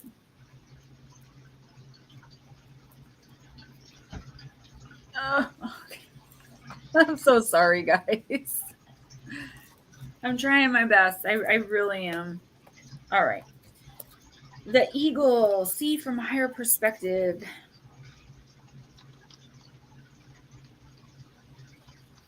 Look at things from a different angle. Fly higher and see new possibilities.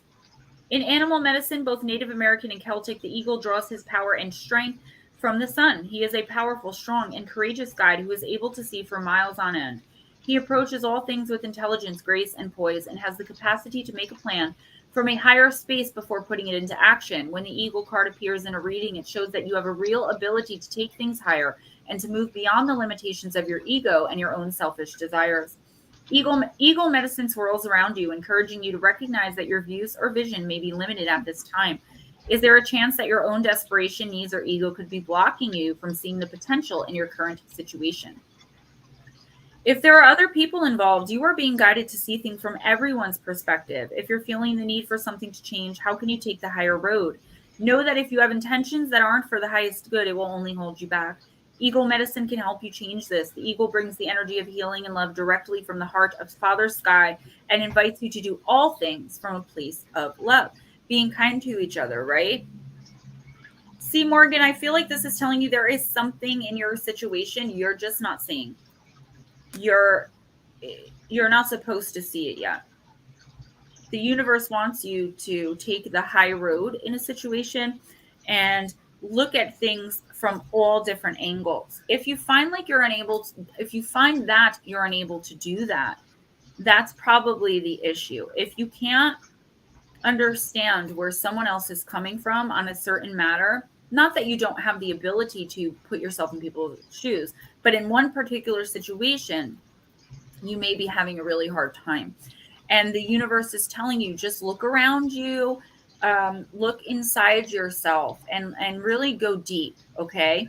Now, about what you're not seeing, I have no idea. Someone is keeping something from you.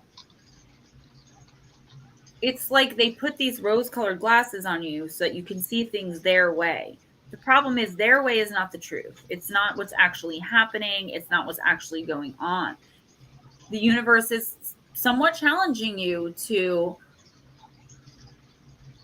figure out what this is, to allow yourself to feel the pain of what this is going to cause, or to allow yourself to just get through the situation as it unfolds instead of trying to micromanage. Like, okay, I really don't want to, for instance, end up getting hurt. So I'm going to ignore the fact that my significant other is cheating. That's a very extreme example, but that's an example. Brainwashing. It's like you're not seeing it because this person is not allowing you to see it. Like, for instance, say your significant other stole your money from your bank account, but they're like, look over here, I'm buying us a beach house. But really, it was your money that they're using. But you're so distracted by the beach house that you're not holding them accountable. This person needs to be held accountable for what they've done and what they're doing. And I feel like deep down inside in your intuition, in your inner knowing, you know who and what this is. And if you don't, you're going to figure it out real quick. It's time to I don't want to say pay the piper, because it's not you that's doing the paying, but it is time to face the music. It's time to face all the red flags of the situation. It's time to face what you've been ignoring. It's time to soar high above the situation, see things from every different angles, and make your decision from there. Whether you stay in the situation, it doesn't have to be a romantic relationship. It could be a job. It could be cutting ties with a family member, whatever it is. Good night, Bob. But the time has come for you to stop living in this fantasy world. And again, I don't mean to be so blunt, but these are the messages coming in, and I don't want to sugarcoat. I don't want to sugarcoat anymore. Okay, Larry's next. All right, Mr. Larry.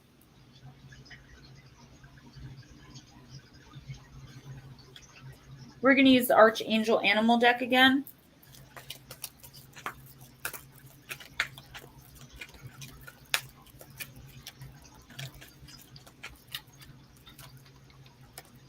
Shark.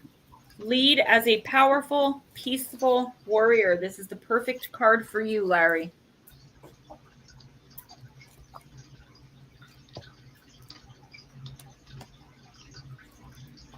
I'm going to have another Jolly.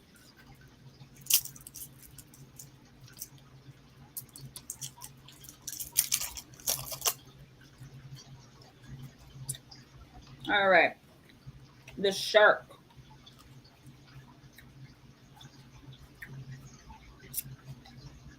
Hello, the shark.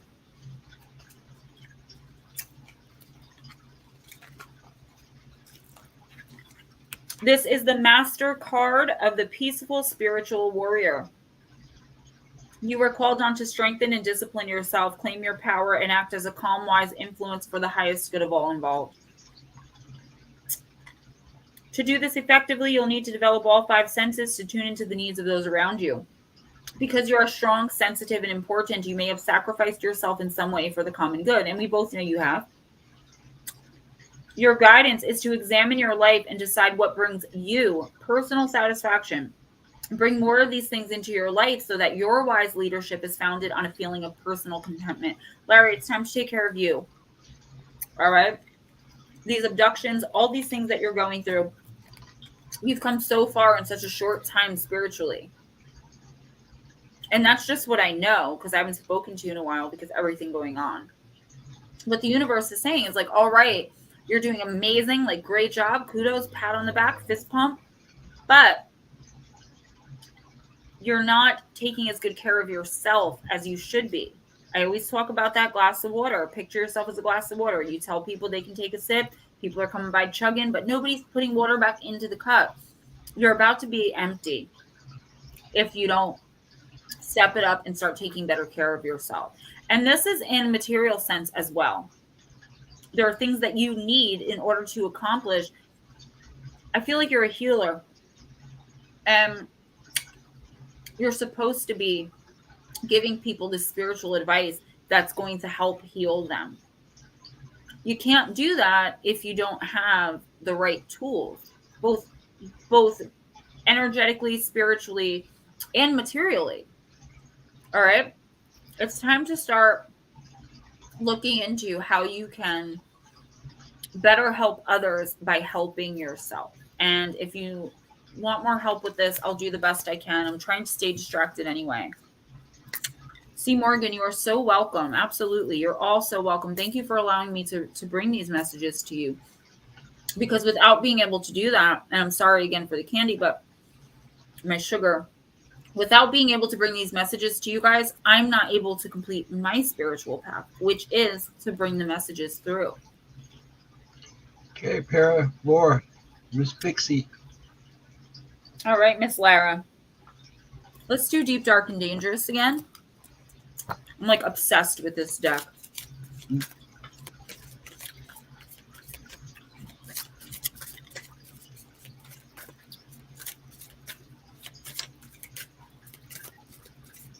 I knew I would be. I waited 6 months for this deck to finally be released. What was the other ones you were waiting for to be released? I haven't even looked at Amazon Okay. since probably Thursday, but there are a few more. I think 2 of them have been released by now.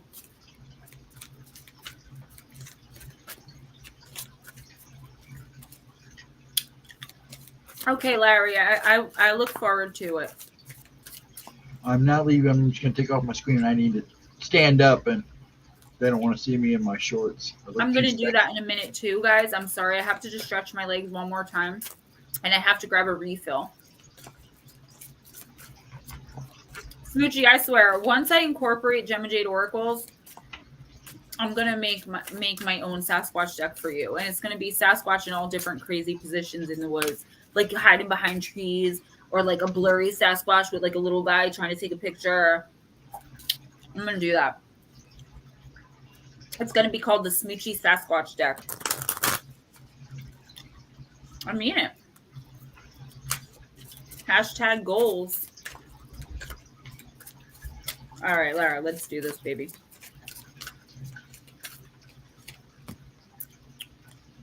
Card number 13. It's a deep card. Sybil, the card of foresight.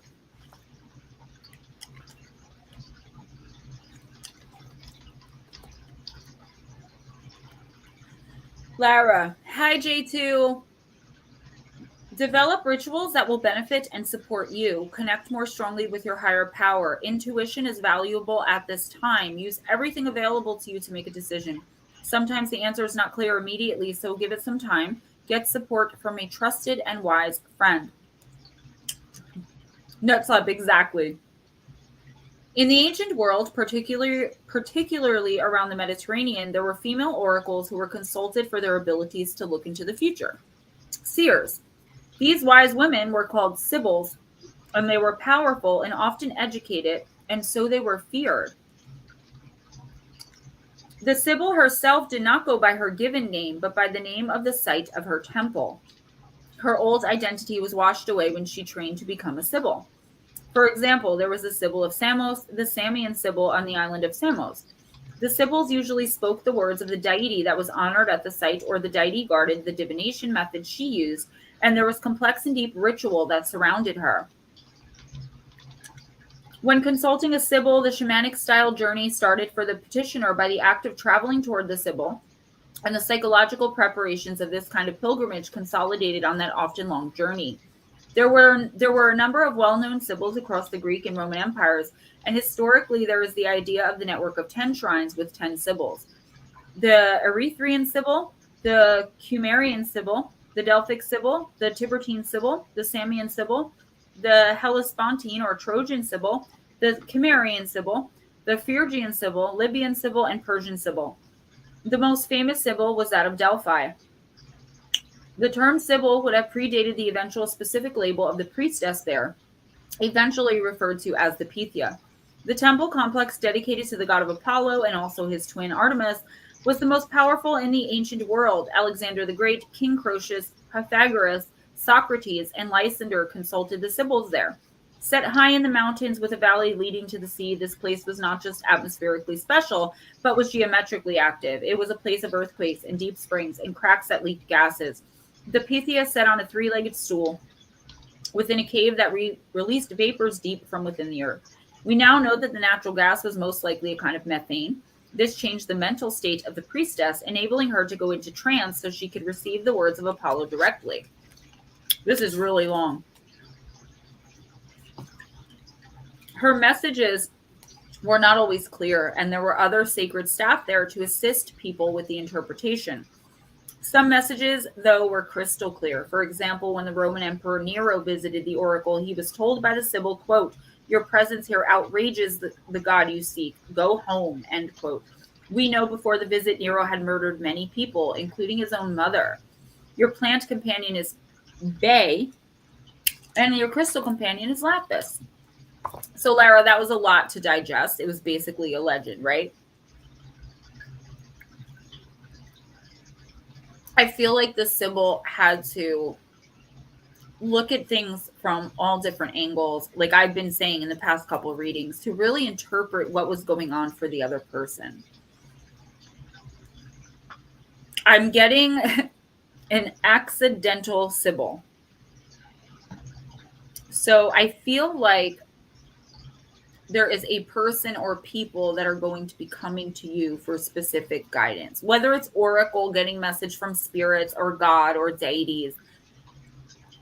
It's going to be up to you to lead these people toward their spiritual path. I don't feel like this is a lifetime goal for you, but I feel like in the very near future, it's just going to kind of fall into your lap to take on this role of high priestess of I don't want to say overlord, but like an overseer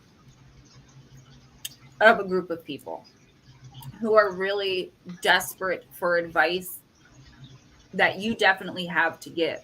As far as a certain situation in your life, just like I told the person who pulled the Eagle card, you're not seeing something clearly because your human eyes are blocked. What the universe is telling you to do is to close your human eyes and start using your energetic eyes, start using your third eye, start using your other senses, okay?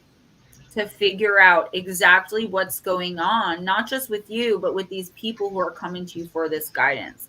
Like I said, it's not a lifelong thing, but probably like for the rest of the year, because they're showing me jump all the way to New Year. So you're going to be helping people move along on their spiritual journey. You do have the power and the capacity to do it, okay? And there you go. Honestly, I'm looking at doing exactly that. You know how to do it. It could end up being a lifelong thing, but definitely for the next few months, the universe is counting on you to get the messages through, just like I do. Maybe you're not going to use oracle cards. Maybe you use something else. You know, I don't have to use cards, but they definitely help move things along a lot faster. Okay. If you're ready to do another one, let's do Shelly. Yeah, we'll do Shelly. Then I just got to run into the other room, grab a refill for this, and I'll be right back.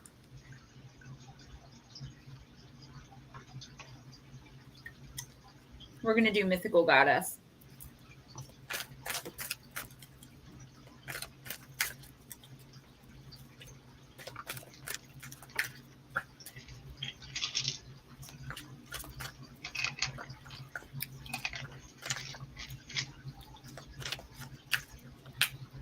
Maraca. What? I was playing the maraca. Dress them up, but you can't take them out. Nope. We're all problems. Nothing but trouble. That's all we are. Dragons are nothing but trouble. That's why she keeps us locked in the basement.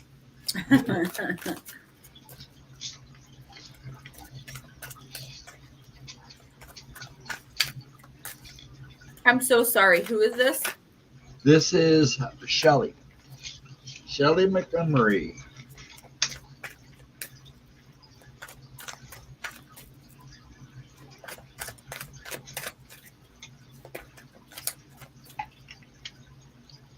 I take my meds. No worries. And I got to shaking a little too soon.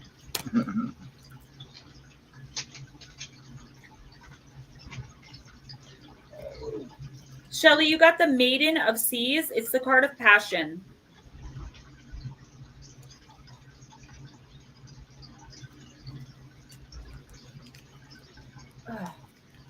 It's a Cancer card. The powerful and abundant heart flow of the Maiden of Seas is sourced in the water of her feelings, totally energized with emotional passion. She holds the passion flower above her in tribute to her exuberant vitality. She has ecstatic sexual energy and emotional fertility, all within healthy boundaries.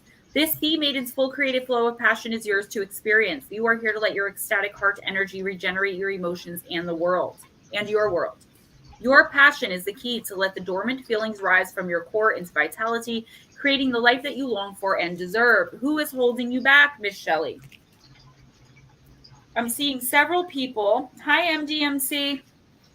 Several people in your life, okay? Hi, Monica, who are definitely holding you back on purpose. They're making decisions for you and you don't even realize it. All right. They're being helpful. And you're thinking, wow, how kind and how gracious and how generous these people are. But really, they are not good. I'm seeing a lot of darkness in these people around you. All right. And I think you feel it too. And I feel like that's a lot of the time why, and I don't mean to be so abrupt and direct, but I see you living in fear. Fear of the spirits, the energies around you, the entities. I see you living in fear of the people around you because you're not able to trust anyone. Here's the deal. That spirit, that energy, those entities around you, a lot of them are there to help lead and guide you through your human life, through these a-hole people who are just taking advantage of you and trying to make you feel like they're helping. If you can't bring yourself to do it, or you feel some type of way about confronting or calling these people out, I want you to call on the spirits of love and light. I want you to call on any higher elevational or higher dimensional beings of love, light, and peace. And I want you to sit and listen for a little bit. And the answers on how to get rid of these people, and possibly too, most likely, the evil that's surrounding you. You are and you know this, you've been activated, so now you're like this magnet for everything. Okay? Yeah, even if you call them out, though, it's time to get rid of them for good. Okay? I don't know the way. Spirit is going to show you. And this is going to be your entrance, your introduction into working with the entities and energies around you instead of fearing them. It's very unhealthy. And if I had more time, I would love to talk to you more and talk you through these things you're going through. And eventually I will. But for right now, rely on what's around you. You have access to spirit. You have access to, just like we all do, but you especially. You have the right to make decisions for your own self and in your own life. And the universe is kind of challenging you to do just that. Otherwise, things are not going to end well, and they're going to end badly pretty soon. Say what you mean what you say. Whatever you say or do it with kindness. Keep your side of the street clean, but let them know what you want and make it happen. You do have the power, whether you believe it or not. You just have to look around you. Pull from what's around you. Guys, give me like 2 minutes to just run into the other room. I got to stretch my legs anyway. My knee is killing me. And then we'll get finished up. Be right back. Fine. Yeah, hold on 1 second. Oh no, I look lovely, don't I? It's there hanging on my mouth. Actually, MD Monica, you are on the list. In fact, you're our last person. We're almost done. Unless anybody else shows up, we're almost done. And she's sitting on a bed, so I'm sure she gets antsy. It's not like sitting in a chair. My problem is I banged myself up a little bit a couple weeks ago, and I smoked Newport Golds. Good old Newports. The gold ones, not regular menthols. I can't do menthol. I only smoke when I'm on here. Well, when I'm in my room. I'm usually too busy. Usually nights when I'm worse or I'm sitting.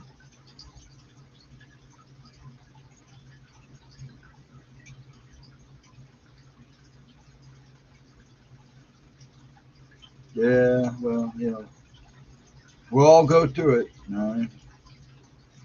Just trying to be here for everybody and her.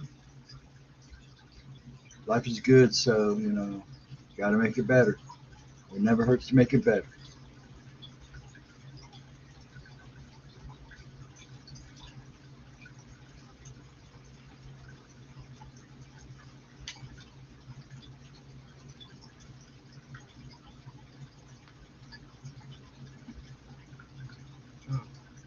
I'm a man of few words the last few days, so.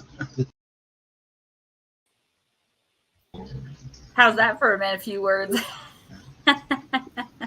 Just take me out completely. Put me back in the basement.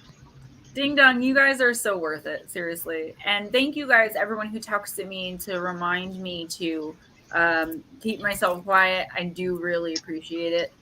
It's not easy because I like opening up to you guys emotionally, and I like letting you know what I'm dealing with, so you can see my struggles, that, you know, I'm human too, and I go through it. And eventually I'm going to be able to talk with you guys about this, look back on it and be like, look how I got through that. Do you know what I mean? If I can do that, you can do anything, literally. So don't worry. A ripped fart would fit here. It most definitely would. All right, come on. Who's next? Who's next? You made me. It's Aunt. You guys are no good, I'm telling you. I love it. Emma. She's a next. And Anna. She has one in her bedroom too. You have a basement in your bedroom? All right, Anna. Let's do the Halloween Oracle. I know you like angels and ancestors, but just won't let me. There's another, like, it's called like Native American Spirit or something I'm going to get. I don't like paying more than 20 for a deck, but I do enjoy, I would pay like 25, 26, like Deep, Dark, and Dangerous if I really want it. Salvador, we're not done yet. Oh no, you're after Tracy Tritton. So you're like good, bud. 2 more, so just hang out. Don't leave. Yeah, you're good, man. No worries. I don't leave till everyone gets read. It's my job. Yeah, Monica's the last one, so. All right. Zombie. Yeah, I know you got the zombie card. It's the card. It's the card of control. The dead arise, voices a mumbling after our brains, our screams, they are tumbling. Zombies have become quite the fashion recently, much like vampires. Turn on the television and you can't escape the moaning and groaning of those, the living dead. And yes, they do seem to be after your brains. There are even public zombie walks where people dress up as zombies and appear en masse on roads and in cities. But zombies are not merely a fun icon of popular culture. Traditionally, they are mainly associated with the African and Haitian voodoo religion. Zombies are said to be dead bodies reanimated by incantations chanted by a learned practitioner called a bokor, or bokur, and they are usually enlivened for a specific purpose. The practitioner is said to capture part of a living soul to animate the body, and that it is always a temporary action, as the soul cannot be contained in that decomposing body for long, because God will take the soul back. One of the most frightening aspects of the idea of zombieism is the idea of our souls and consciousness being trapped inside a body that does not do our own bidding, but someone else's. Another is the idea of being buried alive, the fate of some, it is said, who get trapped in already dead bodies. Should the zombie step unsteadily into your life, it's time to look at the concept of control. Do you want to control everything, leaving little to free expression? Do you choose partners who are not your equals so that you are more easily manipulated and changed to your liking? So that they, are more easily manipulated and changed to your liking? Or do you allow that to happen to you? If you are not living your most authentic life, it's time to look at why and how to change it. Hey, Melissa. Yes, y'all. Yes. I was going to say, y'all, we missed you. Yes, we missed you. And what is it about this card, girl? I feel like there is an aspect of your life that is very out of control right now. Not all areas. I feel like you have control over most of it. I get a very calm and serene energy from you. However, I'm getting like losing control, like no, like something, this is what they're showing me, like something dropping and someone like slow motion trying to just grab it, but it's just not. So I feel like either you feel like you're losing control over a situation or someone else feels like they're losing control over you. Either way, your message here is to think about what it means to you in your life right now and to figure out why this card popped up. I do feel like there is someone in your life that's trying to like move things around to get you to like walk through their maze into their, you know, idea of what you should be doing, if that makes sense. I feel like someone who is close to you is manipulating you without your knowledge, but I don't feel like they're doing it maliciously. I feel like they're doing it because they think that they're protecting you from something. Figure out who this person is, talk to them in your power. Yes, homework. Figure out who the person is while you're in your power. Talk to them and explain to them that you're a grown-ass woman, that you can make your own choices, and that while you love and adore them and love and appreciate that they're trying to protect you, it's not okay to be manipulative in any way. And this is a lesson that you can actually teach them, that hopefully they take with them. That manipulation is okay under no circumstances. I hope this makes sense or ends up making sense. Whoever this is does have your best interest at heart, but they're like whispering things in other people's ears if they don't want this person around you. And you're like, hey, why didn't so-and-so call me back? Well, it's because this person called so-and-so and said, you know, and it wants nothing to do with you. Yes, you may eat their brains, but only if you do it from the head and with a spoon. Papa Willie and Sunny Bear, what is up, guys? Wow, I feel super special tonight. Yeah. Sunny, I almost messaged you today, but I wasn't sure when the last time I spoke to you was, when you were going to the drag races. So I didn't want to interrupt a man in his machines. Who's next? Tracy is next. Thank you guys Tracy. so much for coming in and saying Yes, hi. It really thank you means a very lot much. to me. And it reminds me that I'm not by myself. Tracy, we're going to use Della and Waits. Papa Willie. AK Willie. Got an AK-47, a revolver, a 9. I don't know why. I got 10 Mac 11s, about 8 38s, 9 9. My Mac 10s. Oh my God. Rapping about guns. Way to go, Gemma. That'll be the next thing.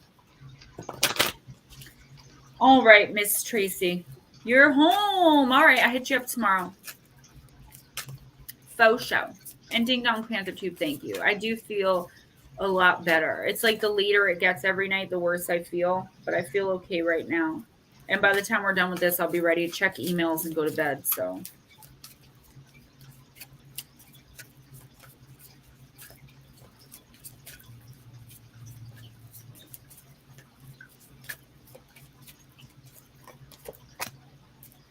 The Little Red Riding Hood.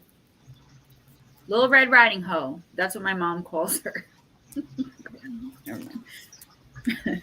What? Little Red Riding Ho? Yeah, that's what my mom calls her. I don't know why. It just dawned on me. Monica, it kind of just, I feel like sitting like this, I look so ridiculous. I don't know. I just picked up an Oracle deck. Well, actually, tarot way back when I was in high school, and I just knew how to read it.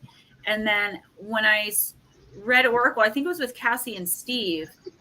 When I picked up my first Oracle deck, it was just like literally like I got electrocuted, and I knew that this was what. Yeah, I was basically born with it, but as I've come to do it all the time now, I'm just completely connected. You have to connect with spirit. You have to connect with your other senses, and then you'll realize where your gifts lie. Because I believe everyone was born with the exact same gifts. It's just how much you've been talked out of it, right? All right, Tracy. I was on my way to visit my grandmother when I met this wolf. I didn't realize how dangerous he was, nor how hungry. Thoughtlessly, I spoke to him, and even worse, I showed him the way to Granny's home. He ran to her house, ate her, and took her place in bed. When I arrived, I noticed that something was strange, but I stayed just the same. Some say that in the end, the wolf ate me. Some others say that a hunter saved me. Anyway, this was a lesson I'll never forget.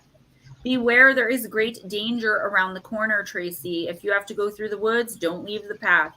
Be very careful about what you do and what you say. Don't trust people too lightly. Be cautious and be on your guard. A wolf is eager to eat you. So the best thing to do right now is just keep to yourself, out of his way, and not leave the path that will lead you home safe and sound. So this is a card of danger, okay? And this isn't like to scare you, right? C. Morgan, let me finish this card and I'll tell you, because there are certain decks that are much easier than others. Okay. Tracy, this week, I want you to not go out of your way to, like, go out and do things. Like, decline invitations if at all possible. I would even stay off social media. I feel like, you know, someone is out to make you look bad. Someone is out to get you. But honestly, I'm also feeling like some physical pain, which is very rare. And I think that as my guard lowers, the more that's going to happen with these real extreme messages. I'm not saying you're going to be physically hurt, but I feel like the more you put yourself out there this week, the more negative people you're going to attract. We have the Mars retrograde, whatever else is going on. I don't know your full chart. But what I will say is there is a lesson to be learned from this. The people that you're allowing around you, the people that you're trusting, you're taking everyone and everything at face value. And that could be really dangerous. I do it all the time. And it does end up being dangerous. When you don't really know the people that you're dealing with. Not everyone has the same good intentions that you have. There are people that just look for bad things to do to people. There are people that just walk around like, how can I screw this person's life up because I feel horrible about myself? Remember this week that misery loves company. Please stay home as much as you can just for this week till next Wednesday, and we'll see what the cards say. But I wouldn't take any unnecessary risks. I wouldn't put myself in harm's way. Like, don't go into a car without wearing a seatbelt. Don't jaywalk, cross at crosswalks. And if you're literally going into the woods, definitely don't go alone. And if you have to, definitely stay on path. For real. Okay, I was going to say Cowie, but I don't know if they're still here or not. Who, Cowie? Yeah, Cowie. Cowie, let us know. And then after him will be Pooja if they're still here. Cowie, Pooja, J2. All right, Pooja answered first. Let's go ahead and go with them. All right, let's do Ceccoli. A.K. Willie, I hope you're well. I feel a lot of vibrance in your and Sunny's spirit tonight. Sunny always has that energy around him, though. This just, I still have that video of him. He's just like randomly singing a song, and right in the middle, he's like, "You better be smiling, Gemma." And I keep that and I watch it because it's hilarious. But always just this like really vibrant, happy energy that surrounds you guys. It's very refreshing. Is it I'm so sorry to ask this, and I feel like I already know, but is it Miss Pooja? Like you identify as female? Monica, and that's perfectly fine, but here's the thing. Hey, Hilton, you have to learn to protect yourself because spirits are just like people, okay? And they're not all good, and they're extremely, if they're super malevolent, like super lower vibrational, evil, even demonic, they're very easily able to put on airs as a kind spirit. It's usually the most evil ones that will help you find your lost ring. That'll help you and tell you that your significant other's cheating and be honest. Until before you know it, you owe them and you're in full-blown possession mode. And I don't say that to scare you, but it's very real. So if you feel like you have medium abilities like I do, you need to learn how to protect yourself. And I know people hate when I say this, and I don't care. Google it. If you're unsure of how to protect yourself, Google it. If you can't get a hold of me, Google it. Hilton, you're just in time. We've got 15 minutes to a half hour left, though, so let's get moving. I got to give my mom her bed back, and I'm exhausted. Card number 19.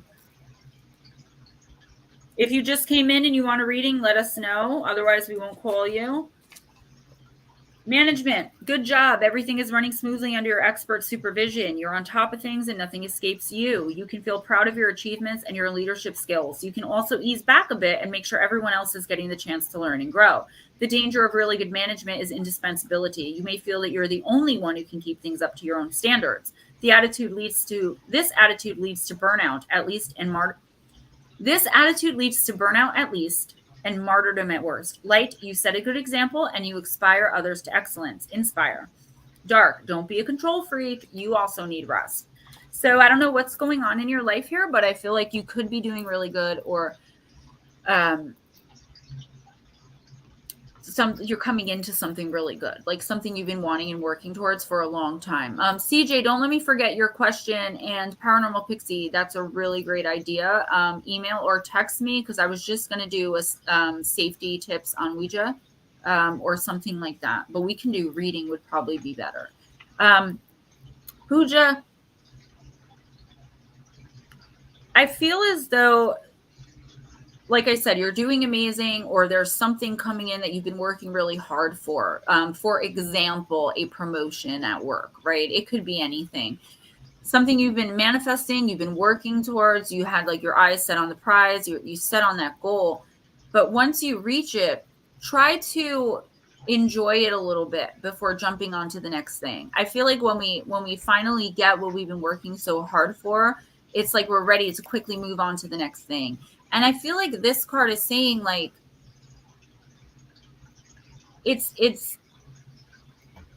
just enjoy the moment, right? Let other people take care of themselves while you take some time to enjoy it. Well, whatever goal you're working on, I don't know if it's the goal you're talking about, but there is something big coming in for you between now and like the next 2 or 3 weeks.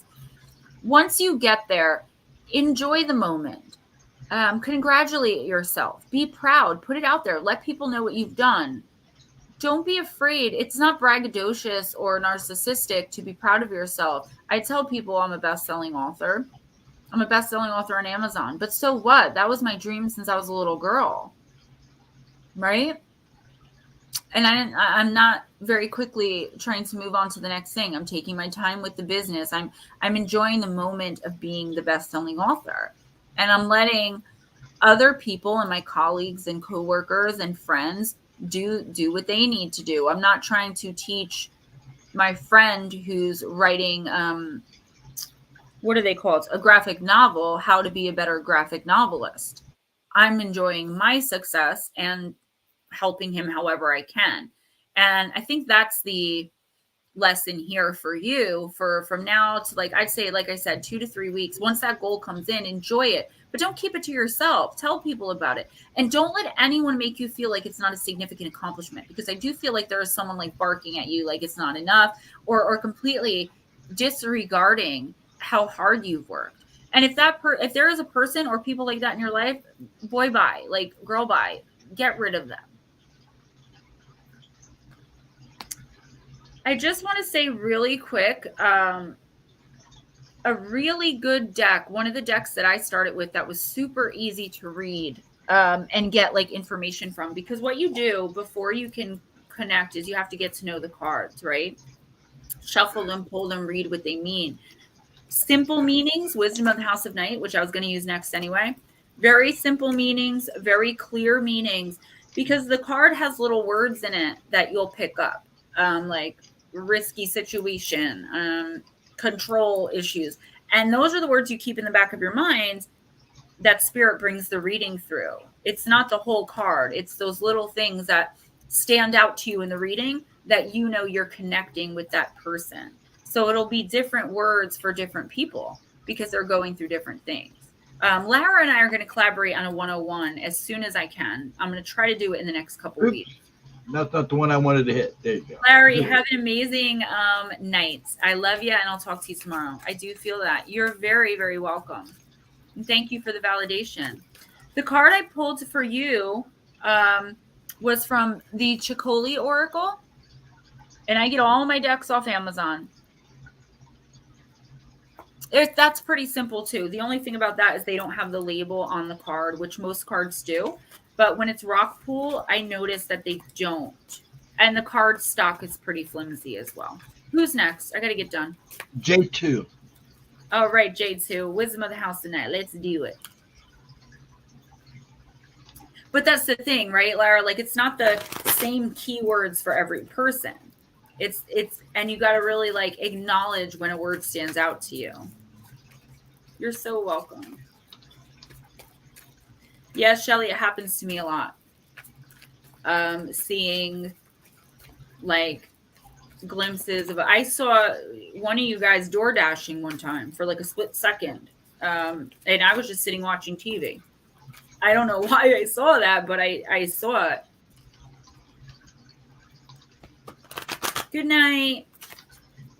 All right, so this is J2, then Monica, and then Hilton. Melissa, and then Melissa, then Hilton. All right, then we have to end, Hilton. guys. Unless there's someone I'm missing. Anyone who's already well, here. I don't know. Paranormal. Did he chops off leave? Did Sunny leave? Bear, if you're out, he usually comes in and says hi and leaves. If you're still here, let me know. And that's it. All right. Okay, didn't want one. Anyone else who comes in is going to have to wait. I can't stay up much later. I'm really pushing the limits of my abilities right now. Not that I mind at all, guys. You guys really helped me through tonight. You have no idea. You'll understand when I'm allowed to say more. J2, you got card number 5. It's the High Priestess of Fire. Tracy, I saw you said you're a Leo. That's your sun sign, though. Your whole chart is who you are. I'm a Pisces sun, but I'm a Libra moon, and I have an Aries ascendant, which is actually a really interesting mix. And a lot of us have things like that. Like, I avoid confrontation at all costs, but, like, if you get me to a certain point, like, we have a problem. Do you know what I mean? So, all right, J2. My child, you have chosen the symbol of the vampire high priestess of fire, the goddess of creativity and passion. So you could be dealing with a Leo, an Aries, or a Sagittarius, or it could be your energy. Whenever she arrives, she reminds you of your ability to create your own reality and to choose how you channel your energy. If you're restless, call upon the high priestess of fire for inspiration and joy, and she will release you from the trap of boredom. Fire brings warmth and light, but it also burns when it's allowed to get out of control. Spend your energy creatively, not impulsively, and guard yourself against burning out. Use your fire wisely and let your light shine brightly. J2, I feel like you may be dealing with some energy vampires. Okay, so people who are around you, and whether they realize it or not, they're making you feel drained. Okay, they're making you feel like every time you're around either this person or these people, even if it's just like talking to them on the phone, you're like exhausted. If I were you, I would definitely learn how to put a guard up. The universe is telling you, get out there, have fun, be yourself, do your thing, but don't get out of control. Don't do things that you know are going to push your limits. Don't do things that you know are dangerous, right? I have a feeling that you have there's something coming up in the next week or so where like it's going to be a dangerous situation. I'm seeing a speeding car. That doesn't necessarily mean you're going to be in a car accident or you're going to even be in a speeding car. It simply means it's something is going too fast and it's going to burn right out on you if you don't take it slow. It could be a relationship. It could be how you're moving in your career. Yes, Salvador, you too, if you're still here. I'm so sorry. There is something on the edge of burnout. And it's for you to figure out what that is and kind of slow down, take it slow. With that being said, I just told someone else this too. Wear your seatbelt when you're in cars this week if you don't already always do that. Take it slow when you're driving. Do the speed limit. Don't take any unnecessary risks in life, but specifically while you're driving or like taking public transportation, like be very careful. All right. Everything in moderation, J2. Is Salvador here? Because he should go first. Yeah, I missed him and I screwed up. It's okay. So if he's still here, Salvador, I'd like to get you done. Please let us know you're still here, bud. Sorry about that. I really I'll am. pull for Monica, and then hopefully Salvatore's still here. He's sweet. He's not going to care, but I feel bad. Yeah, I do too because I had him on the list. And he's still there. I just had 2 scratches in between his names. Yep, he's still there. I took Just the stay list. there. You're next, Salvador. Sorry about that. I took the list for an entire year. I get it. Believe me. People used to get so mad at me, but I was taking the list and doing all of this. It was really hard. You're very welcome, J2. All right, Monica, this is you. And this is the Magic of You Oracle. Salvador, we're going to use the Halloween Oracle on you.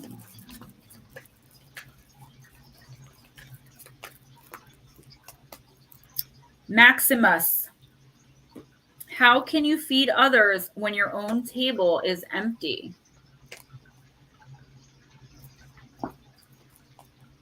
Card number 15, Monica.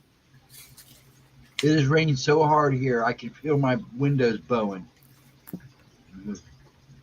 You are maxed out, and yet conversely more is needed, more nourishment for yourself. You're spread too thin and your life force is draining. How can you feed others when your own table is empty? A new idea is waiting to be cultivated as evidenced by the flame in the bulb, or perhaps it's time to stop sitting on an idea you've had for some time. The moths are starting to gather, and as lovely as they are, they will slowly blot out your light. It's time to feed yourself in order to cultivate and harvest your next crop. Stop focusing on everyone else and the role you play in their lives. Till your own soil, serve yourself the fruits of your own labor. The table is set with fine silver on a blood-red cloth. In fact, the blood is pooling and indicating that your life force is draining, Monica. Capture it now and fill your cup. What is the purpose of these fine things if none of them are used? This could be talking, Monica, about your abilities. You can't just pick up and start using abilities. You can't just communicate with spirits without protecting yourself. It's very dangerous. Also, you're another one. There are many people in your life taking advantage of you. You are giving way too much to a certain person or situation who definitely does not deserve it. And you don't even see it because it's just you. It's just how you are. Here's my last. Take it. No big deal. I'll get more. No more of that. Not this week. This week you are to focus on Monica only. Work on, gathering your abilities. Work on practicing your abilities. Work on filling your own cup.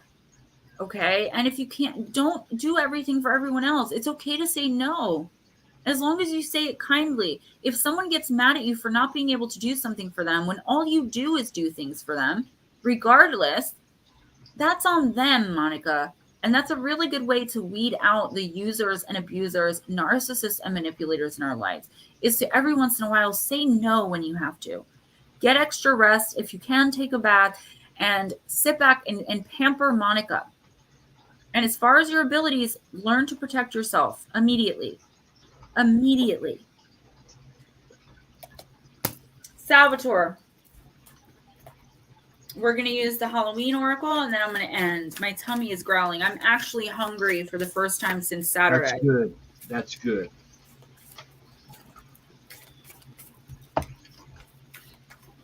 Take you out and get you your pork rolls. We call it sailor ham. Whatever. Where I'm at now, it's called pork roll. Okay. But where I'm from, it's called sailor ham. It's the constant South Jersey, North Jersey battle. Is it Taylor ham or pork roll? That's because the Taylor Ham Company is in North Jersey. All right. Can we shuffle maybe? Thanks. I'm not acknowledging you. Thank you. Move along. Not acknowledging you.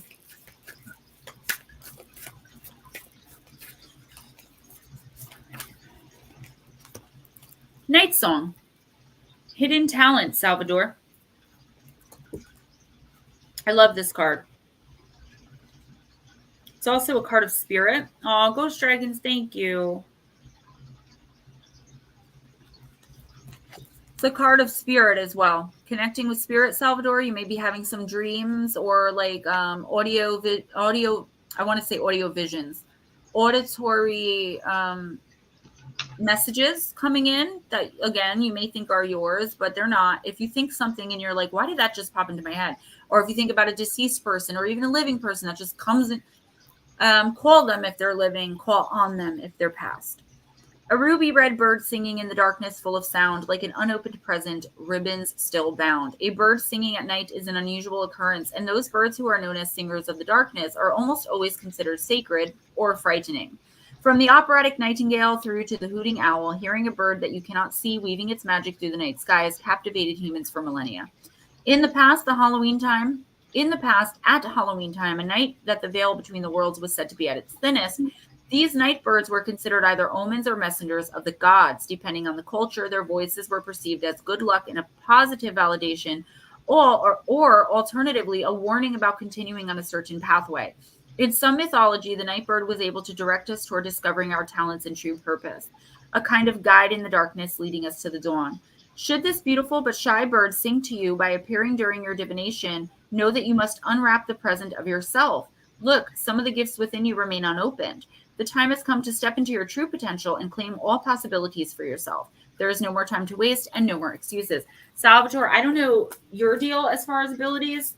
Oh, Melissa, I got to do Melissa if she's still here. I don't know as far as abilities what your deal is, but I do feel like I said, the messages coming into you are really something you need to pay attention to. There's something right in front of you that is incredible and magnificent. And Salvador, I'm not even done reading for you yet. There is something in front of you that's incredible and magnificent that for some reason you're not seeing. I don't know if it's a person or an opportunity to better your life or better yourself or better your career or better whatever. There is something right in front of you, honey. You just have to take your blinders off. You're not seeing it for whatever reason. And I feel like that's why spirit is coming in to help open your eyes to the blessing and abundance that's in front of you. And this is by no means to say you're ungrateful in any way. It's just something you aren't seeing. For all the blessings that you're counting, there's one that you're missing, and it's a major one because it's your pathway to success, to your spiritual enlightenment and journey. Please pay attention to your dreams. Please pay attention to the auditory sounds that you hear that are not your own thoughts, whether they come from inside or outside. Also, just kind of imagine yourself surrounded in white light and push it outwards when you're around people. And whoever it doesn't have your best intentions or narcissistic, malignant people, I like to call them, the sleepers, they'll stay right away from you. They will literally cross the street to avoid you. Melissa Wiggins, and then we're done. Is she still here? Giving you the willies? Yes, she's. How I roll. I don't All know. right, Melissa. Oh boy, oh boy, oh boy, oh. Let's use angels and ancestors. It's nothing I can take credit for, but I do appreciate you guys very much. And all the donations, the love. Thank you guys, really.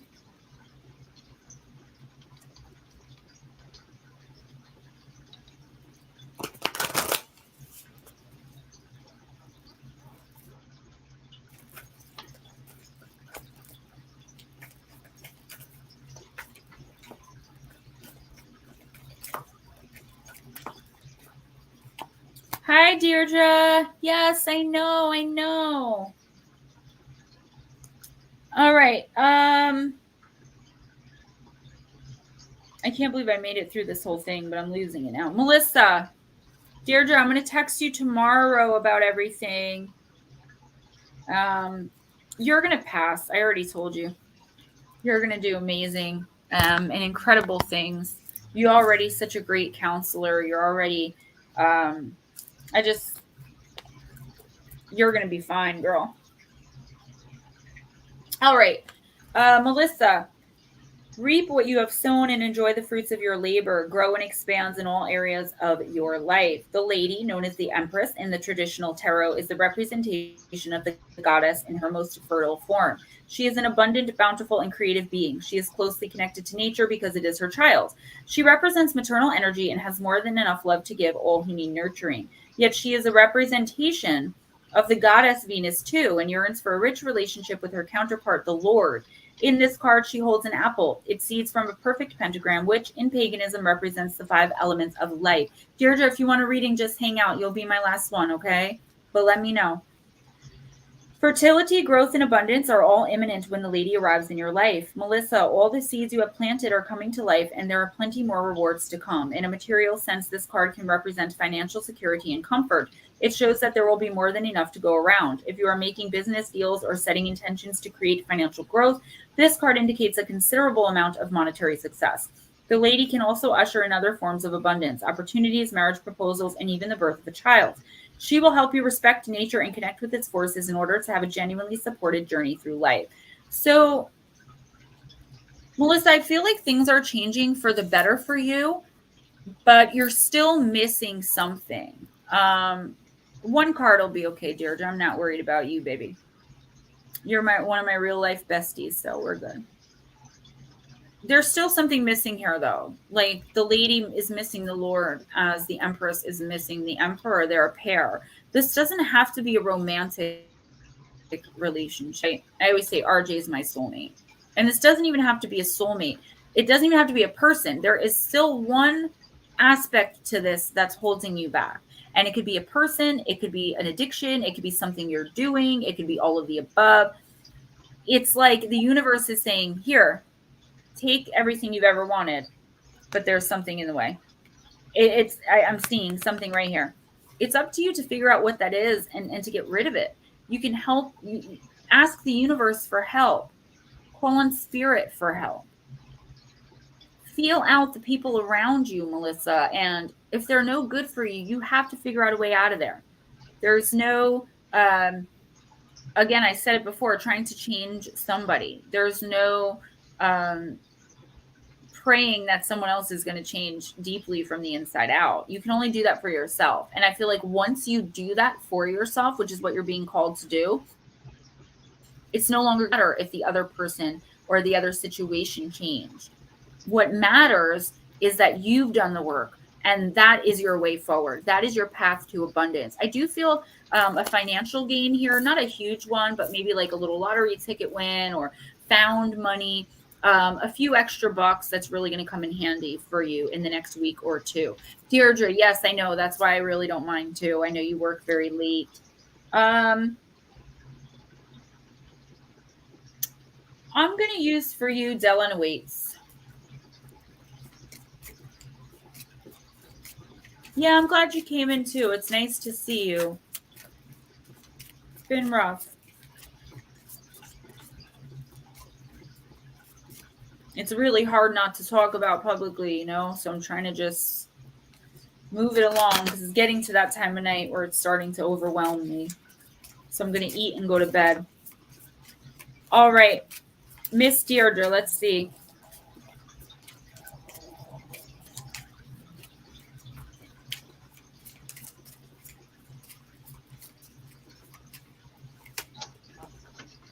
The Little Mermaid, card number 17. That's what, our second or third mermaid card tonight. I loved him so much. He was so handsome. I saved him from drowning. But he was a human prince and I was a mermaid living under the water. Such an impossible love. So I went to the sea witch and made a dangerous bargain with her. I gained human though hurtful legs. Alas, the prince chose another woman. My heart broke, for I sacrificed and endured so much for this man. In despair, I chose death and went to heaven at last. Something is not very healthy and very fair here. It seems that you're the one making all the effort. You're swimming into troubled waters. Beware of dishonest bargains. You have high hopes and pure love, but a love that leads you to hurt and sacrifice yourself is not true.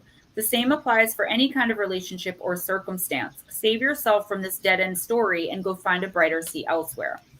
So, Deirdre, I feel like there's something or someone who's just come in or who's coming in for you that's bad news, okay? Someone, again, and this keeps coming up tonight, who's going to try to manipulate you, take advantage of you. I'm getting beware get-rich-quick schemes, beware cutting corners, beware of dishonest means of gaining what you want.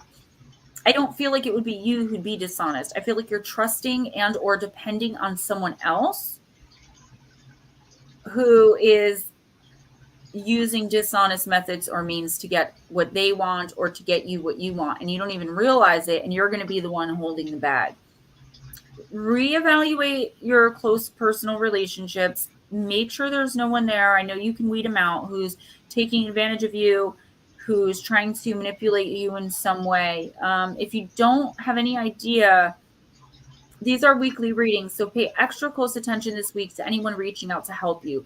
That doesn't mean don't accept help and don't trust anyone. It just means be very wary, because there could be someone coming in here who's really no good. A wolf in sheep's clothing, actually. All the wrong intentions, but all the right words, right? All the wrong intentions, all the right words. Keep yourself safe and protected from people like this, these vampires, these narcissists, these I don't feel like it's energetic though. I do feel like they're coming straight at you, like as a human being. Someone's very jealous of your success, and I feel like that's where this is going to come in. When you pass that test, start watching like your coworkers, how they behave around you. Someone is not happy for you. Someone is sitting miserable in the same old position, not doing what it takes to move forward, putting the hard work and effort in, and they're really begrudging you, and they're going to try to sabotage you. It's not going to happen. You're not going to let them, because you've been warned. And I know you're going to be able to feel who this is. Guys, I've got to go to bed. Ghost Dragons, I will message you before I go to sleep, but I'm like going to check my emails quick. I'm not really interested in texting anyone. I'm so tired. I love all of you guys. Deirdre, I'll talk to you tomorrow. Definitely. I'm going to get on some things with the website for sure. Like 100%. I've got to stop lagging. It needs to get done. It's more important now than ever that I can show what I'm doing in life. And an I'm gonna is not gonna cut it. I love you guys. Love, light, and peace. Thank you so much for all the donations, for all the love, for all the light. Please keep sending. Please, if you pray to Jesus or God, keep doing that fervently for me. And hopefully all of this turns around. I love you too, Deirdre. I love you guys so much. And stay safe. Take your readings to heart and really think about them, guys, because I don't do this just to spend time with you guys. I love spending time with you guys, but I don't read Oracle for you guys just to spend time. These are real messages coming from the other side specifically for you, and it's for a reason. So don't just discount them. If I gave you a little bit of homework, please make sure you do it. It's always for your greater good. Even if the messages are hard to hear, okay? Please, before a tornado picks up your house and spins you and drops you in Oz, and you're sitting here going, what the F just happened in my life? All right. Good night, guys. Be kind to each other and smile at a stranger.